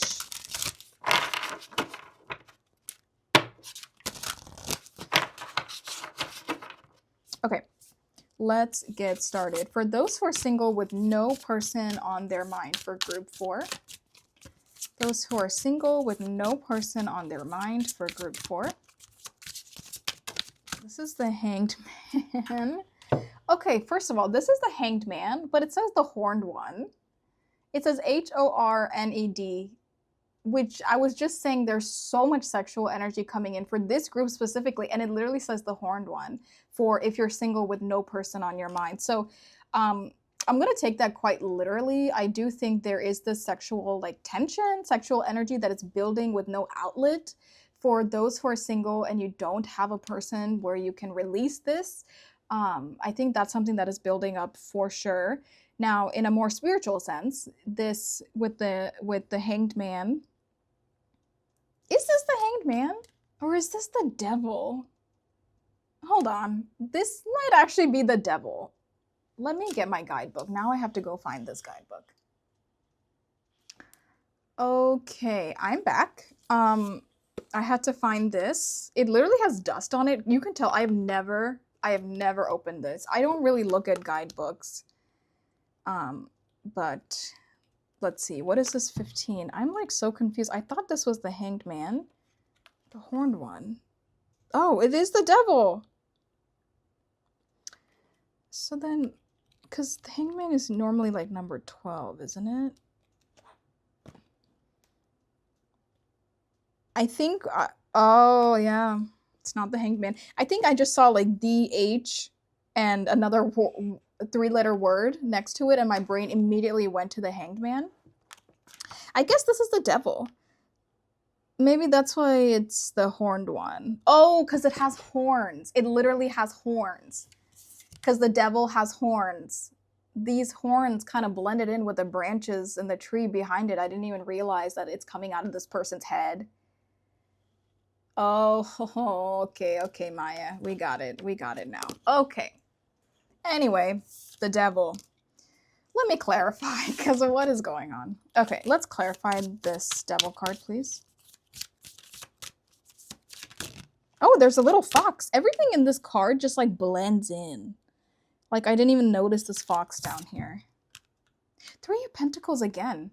Okay, I think if you're single without, anyone on your mind, you can definitely take the sexual energy messages that I mentioned, but this one, she's literally stitching, sewing, creating something with her hands. I think this is directly back to that 10th house energy. I think you're really just working. I will interpret this also as the Hanged Man, because that's what I initially thought this card was. And if this was, the Hanged Man with the 3 of Pentacles, then yeah, I mean, you're in a period of pause, of reflection, of not necessarily seeking love, and quite literally don't have anyone on your mind. You're just working, focusing on yourself, and I think you're happy doing that. There could be some frustration that leaks in here and there because of the stagnation, or because of how slowly something is moving in your love life. But I think the Hanged Man, it's a card of like purposely being in a stagnation, purposely being flipped upside down, you know, so it's not something that is being forced on you. I think you're choosing to be focusing on career and stability, focusing on other aspects in your life, and choosing not to focus on love right now. So I think that's also a very important thing, like, to say. It is out of choice that you are staying single. Now, if I'm viewing this as the devil with a 3 of Pentacles, there could even be this energy of like married to the money, married to the hustle, married to the job. And maybe it's like you're putting so much time and effort into your career that you're actually not leaving space. You're not opening up space for love to come in. Or it's like there's so many, like it's almost like a distraction for some of you. If you feel like you're in some kind of a unhealthy relationship with like this work-life balance, maybe you're using work to distract yourself from love and distract yourself from pursuing love. Or I guess this is for if you don't have a person on your mind. But yeah, there's almost like lots of work, because devil is a bit toxic. You know, it can be that you're very much like distracting with work, or spending all of your time on work and stability and finances, that you're not allowing yourself to open up to love. This could also be that you're afraid of putting yourself out there in love, because this is like someone wrapping themselves up on like this slab of stone. I mean, they're like isolated to, it feels like there could be a fear of putting yourself out there because you can't necessarily control it. You can't control your love life. Oh, there's a very specific message coming through, is that you focus on things in your life that you can control. And whenever you are facing something that you cannot control, not like you run away from it, but you kind of like distance yourself from it. Like, for example, maybe you're very career oriented because you can control your career, you can control your schedule, you can control these aspects that you do with your physical hands, or like with how something plays out, but you can't necessarily control your love life, right? Like, we don't have much control over that. And I think that's something that could scare you from putting yourself out there because of the lack of control over the situation. But I do think that there is a sense of loneliness that you are feeling. I think that you're starting to realize, like, maybe I am afraid. Maybe I am in some way self-sabotaging my own growth in love. Because this feels like somebody, yes, you're happy with growth in other aspects of your life, but like now you have no one to share it with, or like you're alone. You know, you've been alone for a while, and there's this need of like, okay, maybe I do need to open myself up. Maybe I do have to reflect on like why I shut out love and why I close myself off, and how I can change it, because now I'm starting to feel lonely. I'm starting to feel kind of like isolated. Maybe a lot of your friends and family and people are getting married, getting engaged, like moving on and doing certain things, and maybe that somehow affects you as well. But there is a sense of loneliness with this person sitting in a field by herself, knitting or sewing something, right? Even with the devil, it's like somehow there is this sense of loneliness that is coming through. Okay, next, for those who are single with the person on your mind, those that are single with the person on their mind, for group 4 here. Oh my goodness, 10 of Cups. Wow. I mean, wow. And they're embracing in this card. Those that are single, but you have a person on your mind, this is giving very, very good energy. I think that there's a lot of potential here, because I'm guessing if this is someone on your mind, you're probably not in a relationship with them just yet, because this is like single, and are like single with the person on your mind. So like whoever this is, there's a lot of potential. Maybe this is tied to this. That's what I was saying earlier, right? Like I kept thinking, I was like, okay, for some of you, you definitely have a person on your mind, and there is so much potential for this to grow into something much bigger, but there is a slowness to it. Like something here is not moving fast. It is moving quite slow, and maybe you even think it's not moving, it's not working out for you, this is not meant for you because of how slow something is moving, but it is moving. I want to clarify this 10 of Cups for those that have a person on their mind. Let's clarify this 10 of Cups, please. Because this is like happily ever after. Spirit is saying there's a lot of potential between you and this person. There's definitely a mutual longing. Oh, 2 of Wands. There's definitely a mutual longing with the way they are you know, embracing each other. I think both of you want something, but there is distance here, or there is this like lack of movement in the 3D. But I think both of you have like a similar vision for what a connection could be like, or it's like the energies are similar. Like intuitively, you're both picking up that there is some potential about something. Oh my God, King of Cups. So yeah, you have the Knight of Cups and the King of Cups and the Ten of Cups. So, okay, for some of you, this person could be younger than you and they are like evolving. And maybe that's where the slow energy is. It's like they're still like tying up loose ends. They're still like growing in some way, or growing up in some way, or evolving in some way, because this King of Cups is definitely somebody who's more evolved and is ready and is mature. You know, the king matches your queen. So it's like as of now, something is slow because somebody is still like evolving, making their way through something slowly. But it's like maybe when the time is right and they are fully evolved, that's when they essentially come forward with this Ten of Cups, or like you feel like something's ready. Something does feel slow though. But I will say, whoever this person is on your mind, it is reciprocated with the King of Cups. And I do think they definitely like want to make their way towards you. And they definitely have the same like shared vision as you with this Ten of Cups. And Spirit is saying there's a lot of potential here. And it feels like as of right now, you're not pursuing something, or there is like divine intervention for why you can't pursue something, but there is potential with this person on your mind. Oh my God, I split the deck and there she is. This is your intro card. So that's nice.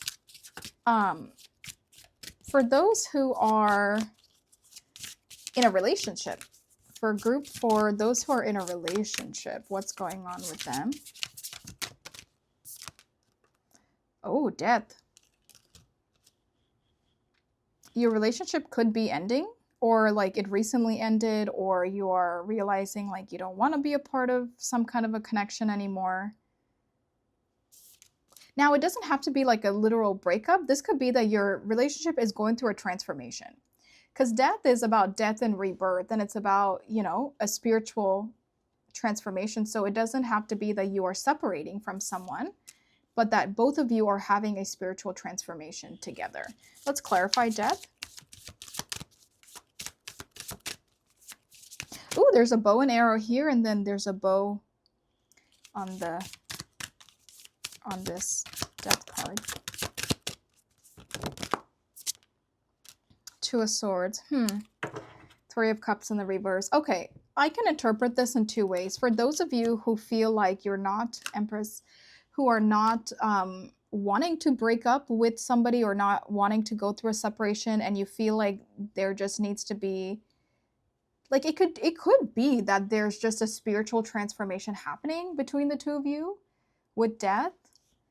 But it, like with the Two of Swords, you know, this is a card of confusion, a card of stalemate, a card of 1111 on my time as I'm saying is a card of like 1 foot in, 1 foot out. You're not sure, you don't know what to do, you don't know what decisions to make. Three of Cups in the reverse does give me a sense of like that love, or that companionship, that friendship, that spark, that emotional fulfillment you had with somebody at some point in time is just not there anymore. And you're kind of questioning, what do I do? Do I stay? Do I fix this? Do we try to transform together, or do we part ways? I do think you're in some kind of a 50-50 trying to figure it out energy. For those of you who don't want to break up, don't want to split from this person, then, you know, I think you're questioning, how can we have a rebirth together? How can we bring that spark back, that love back into our life? The Tower. I think for most of you, there is this, Spirit does want you to kind of acknowledge your feelings, acknowledge why you feel this way, because there really might be something more to it, and maybe something that's not able to be fixed for some of you. Let's clarify those that are in an it's complicated situation. Let's clarify those that are in an it's complicated situation. Oh, Six of Cups. There's another kitty. Let's clarify the Six of Cups. Those are that are in an it's complicated situation.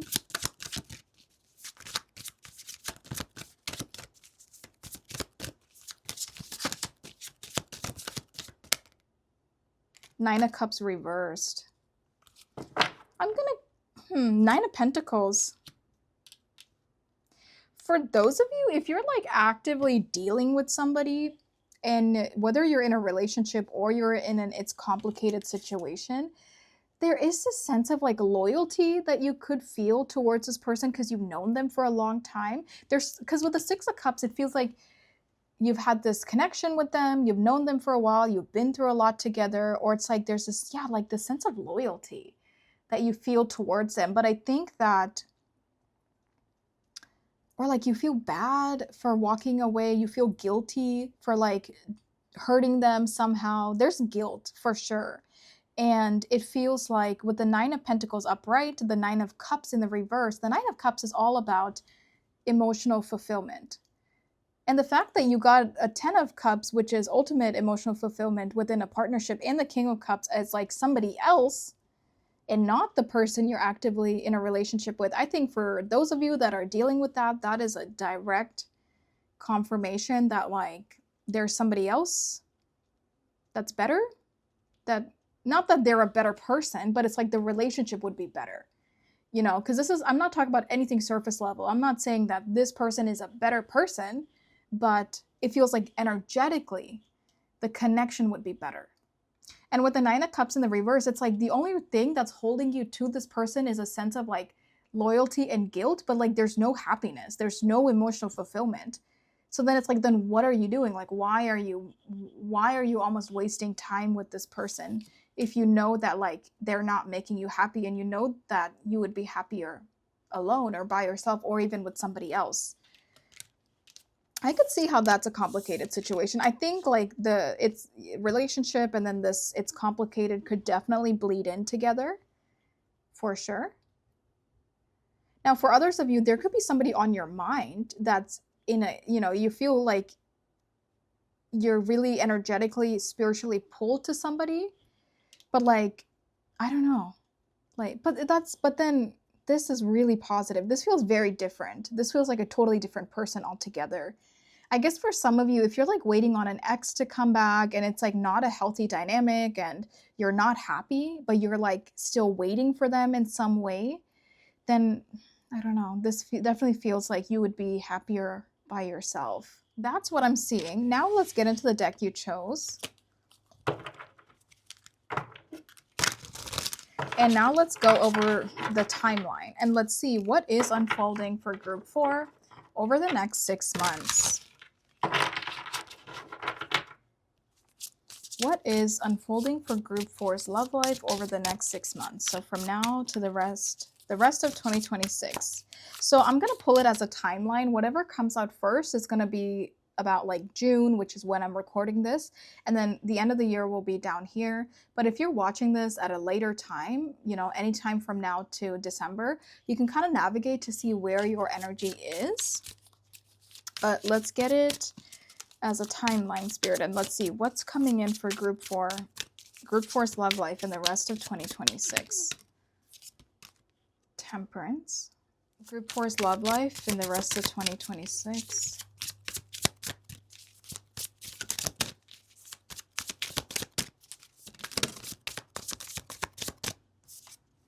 You have the Ace of Cups. Whoa, there's that dove there, and then there's the exact same dove there. And when I was looking at this, it felt like you're like releasing something, you're saying something, you're getting something off your chest. And then we have the Page of Swords. It came out together. I'll keep them together. What's coming in for group 4's love life over the next 6 months, the rest of 2026.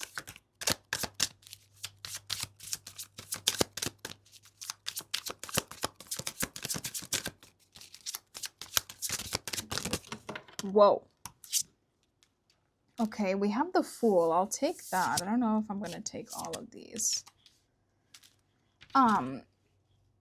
It feels like, especially for those of you that are single with no person on your mind, and you do feel like you have kind of like, you know, boarded up your heart. You haven't opened up your heart or opened up emotionally to attracting love. I think you are releasing whatever that devil energy is that's essentially holding back your love life.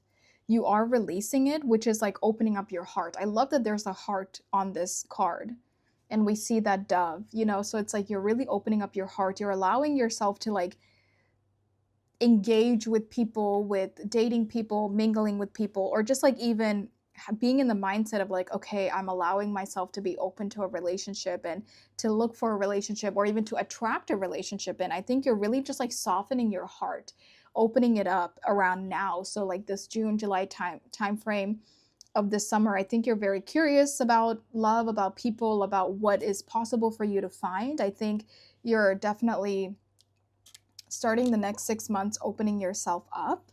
And then we have the Fool here. And the Fool is about taking a leap of faith. So it does feel like if you do find a specific person, or if you do find a specific person, or there is somebody coming into your life, which is possible actually with this Ace of Cups and this Page of Swords, I'm sensing curiosity in regards to a specific person, which we kind of said that in the intro too. So it feels like, you know, as you open up your heart, you are attracting somebody in, and maybe you're very curious about them or curious about specific people that you do find. And I think by the time you hit this, like, because if this is like June, July timeframe of opening up and getting to know somebody, then, or people in general, then I would say this like August, like end of summer time frame, it feels like you feel good when it comes to dating. You feel good in your love life and where you are. I do think you go through some bit of a shift within your energetic space, which opens you up a little bit more. For some of you, if you really feel like you find someone around here that's like a really good match, or like you really like somebody like in this June, July, August timeframe, I do think you could really be taking a leap of faith towards them, or really like embracing them, embracing this connection with them. Let's see, what's coming in for Group 4's love life from now to the end of 2026? The Sun. Aw. There does seem to be like, when you open up your heart, because this doesn't have to be specifically about a person, right? There's the Queen of Wands, your intro card. When you open up your heart, you just allow like fun things to come in, or like fun experiences, fun people, fun memories. Like you just allow a different energy. And look at these two kids that are playing together, right? It's like you just allow a new energetic field within yourself to open up, and new love to find you, new friendships, new companionships to find you. So I do think even if this is not a specific person, it's like you're just very happy with the people that you meet when it comes to love. And I do think if there is a specific person, then I think you have some fun with that person, you spend time with that person. But I could also see this as love life in general. Card. What is coming in for Group 4's love life from now to the end of 2026? You're very playful, which is what I like. You're playful, you're fun, you're extroverted. Whoa, whoa, whoa. We have the Three of Pentacles is here again. I almost wonder, could some of you be meeting somebody at work, or like collaborating with somebody, working with somebody, even networking with people brings you closer to someone, or like connections, like friends of friends, or networking with certain connections could bring you together with someone. But we have the King of Cups and we have the High Priestess. I think for one, intuitively, you're definitely going to be receiving messages that, okay, somebody is coming in, right? And I think that's why Spirit wanted you to open your heart maybe like earlier on, because it feels like by the end of the year, we see the King of Cups out here twice. So somebody is definitely making their way to you. And I think you know, or you will know intuitively before this person comes in. And I think you realize like whatever Spirit is doing in your emotional space, they're like getting you ready for this King of Cups to come in by the end of the year. But since this is like the last set of cards that came out, I would say this is closer to the end of the year. So not something that's happening immediately. But there is someone coming in, especially with the 10 of Cups here that was with the King of Cups earlier. There's definitely somebody coming in. by the end of the year. But you have to open yourself up first. And you also have to put yourself out there, you know? Like the soulmate or whoever this King of Cups is, they're not just gonna like try to break your door down. Like say if your heart is a door and it's locked. Like they're not just gonna try to unlock this door and break it down to get to you. You have to unlock that door yourself. You have to leave that door open yourself for somebody to come in the first place. And I say this all the time, but like your soulmate is not gonna come knocking at your front door saying, group 4, come out, I'm here. They're not gonna say that. You know, you have to go meet them somewhere. You have to put yourself out in the world somehow to meet people. So I think that's something you're realizing now, and you're really getting comfortable with that from now to like at least this August time frame. And I think by this August to like maybe like September through December is like when something really picks up with a specific person, or like with this, whatever this is. But it feels like maybe June through August, you're more so opening yourself up, you know? Okay, so this is advice on how to navigate your love life from now to the end of the year. We have Temperance in the reverse. That is interesting because you have Temperance out here. Temperance in the reverse really feels like let loose, let it go. Like you don't like, so it's not that deep. Something is not that serious. Like you don't have to weigh every single pro and con. You don't have to look at every single angle of something. Like it's almost like the perfect time never exists. And when we're waiting for the perfect time, we're trying to balance it out and we're trying to like figure all these things out for the perfect time, then we're just wasting time. There's no perfect time. You have to just do it.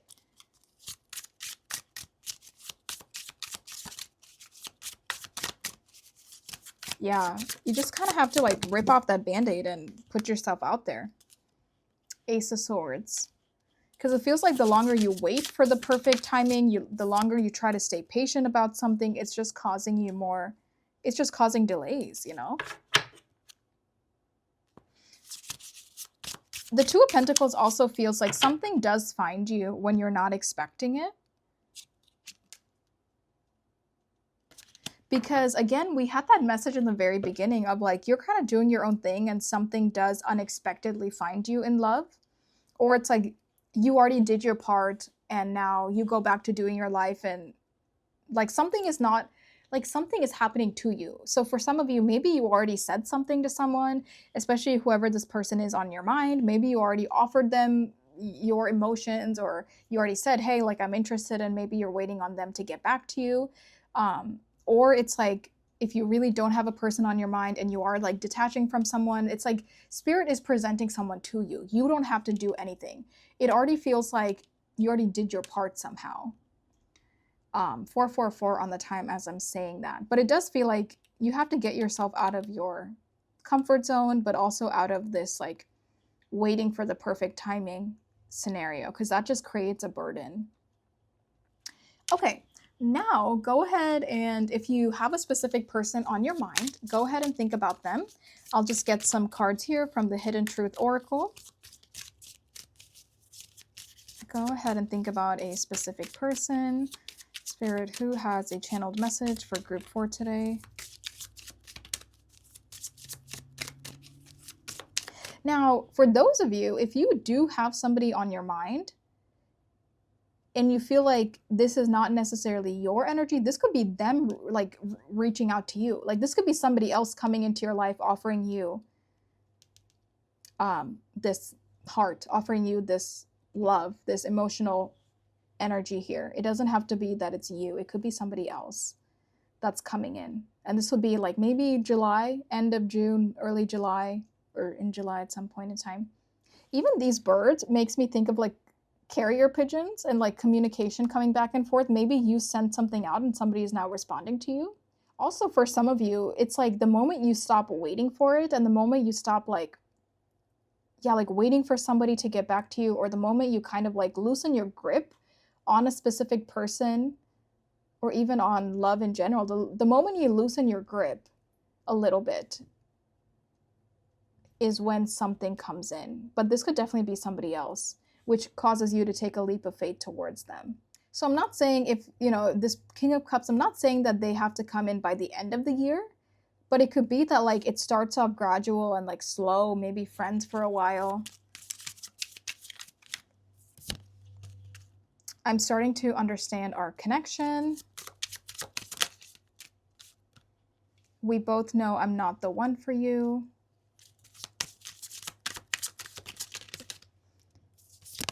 This could be whoever you're dealing with now. It was my fault, but I blamed you. Or this could also be somebody from your past that you are being asked to detach from. I'm grateful for the spiritual lesson. Let's get one more. You came closer than anyone. Okay. Okay, you guys, I just wrote down a few things for the extended. So this is what we're going to be looking at. Also, ignore my handwriting. I wrote this very quickly. First, we're going to look at who is this King of Cups, because we saw the King of Cups out here twice, and then your main card here was the King or the Knight of Cups. So it's like, who is this person? And then we're going to see what is the Ace of Cups, because here we see this Ace of Cups in this like June, July time frame. So it's like, is this someone coming in? Is this someone offering you something? Or are you offering someone something? Like, what is this Ace of Cups? Now, for those of you that are in a relationship here / this complicated situation, I want to see quite straightforward, like, should you stay in this relationship and like make it work, try to fix something, or should you walk away? And then I want to see, what is the High Priestess saying to you? You know, what are these spiritual signs pointing to? But also, what is this Fool asking you to take a leap of faith towards? So quite a few things to look at. That is what we're doing in the extended. If this is where I'm leaving you off, thank you so much for being here. Thank you for all of your support here on YouTube. If you ever want to book a private reading with me, go ahead and email me. My email is in the description below. And if you're interested in the exclusive, or not the exclusive, if you're interested in the extended, it is linked in the description below. It is on Patreon. It is available for a one-time purchase. It's also available on the second tier on Patreon. So if you are wanting to subscribe, make sure you read the tiers to see which one has the extended. It is the second one. But then if you subscribe, you get access to like over 70 plus, it's constantly growing over there, but there's like over 70 in-depth pick a card tarot readings. So if you want exclusive content from me, and if you want more content than just what we do here on YouTube every week, definitely go ahead and check that out. But thank you so much for being here, you guys. Please like and subscribe so I know that this reading helped you. But take good care of yourself, and I'll talk to you soon. Bye.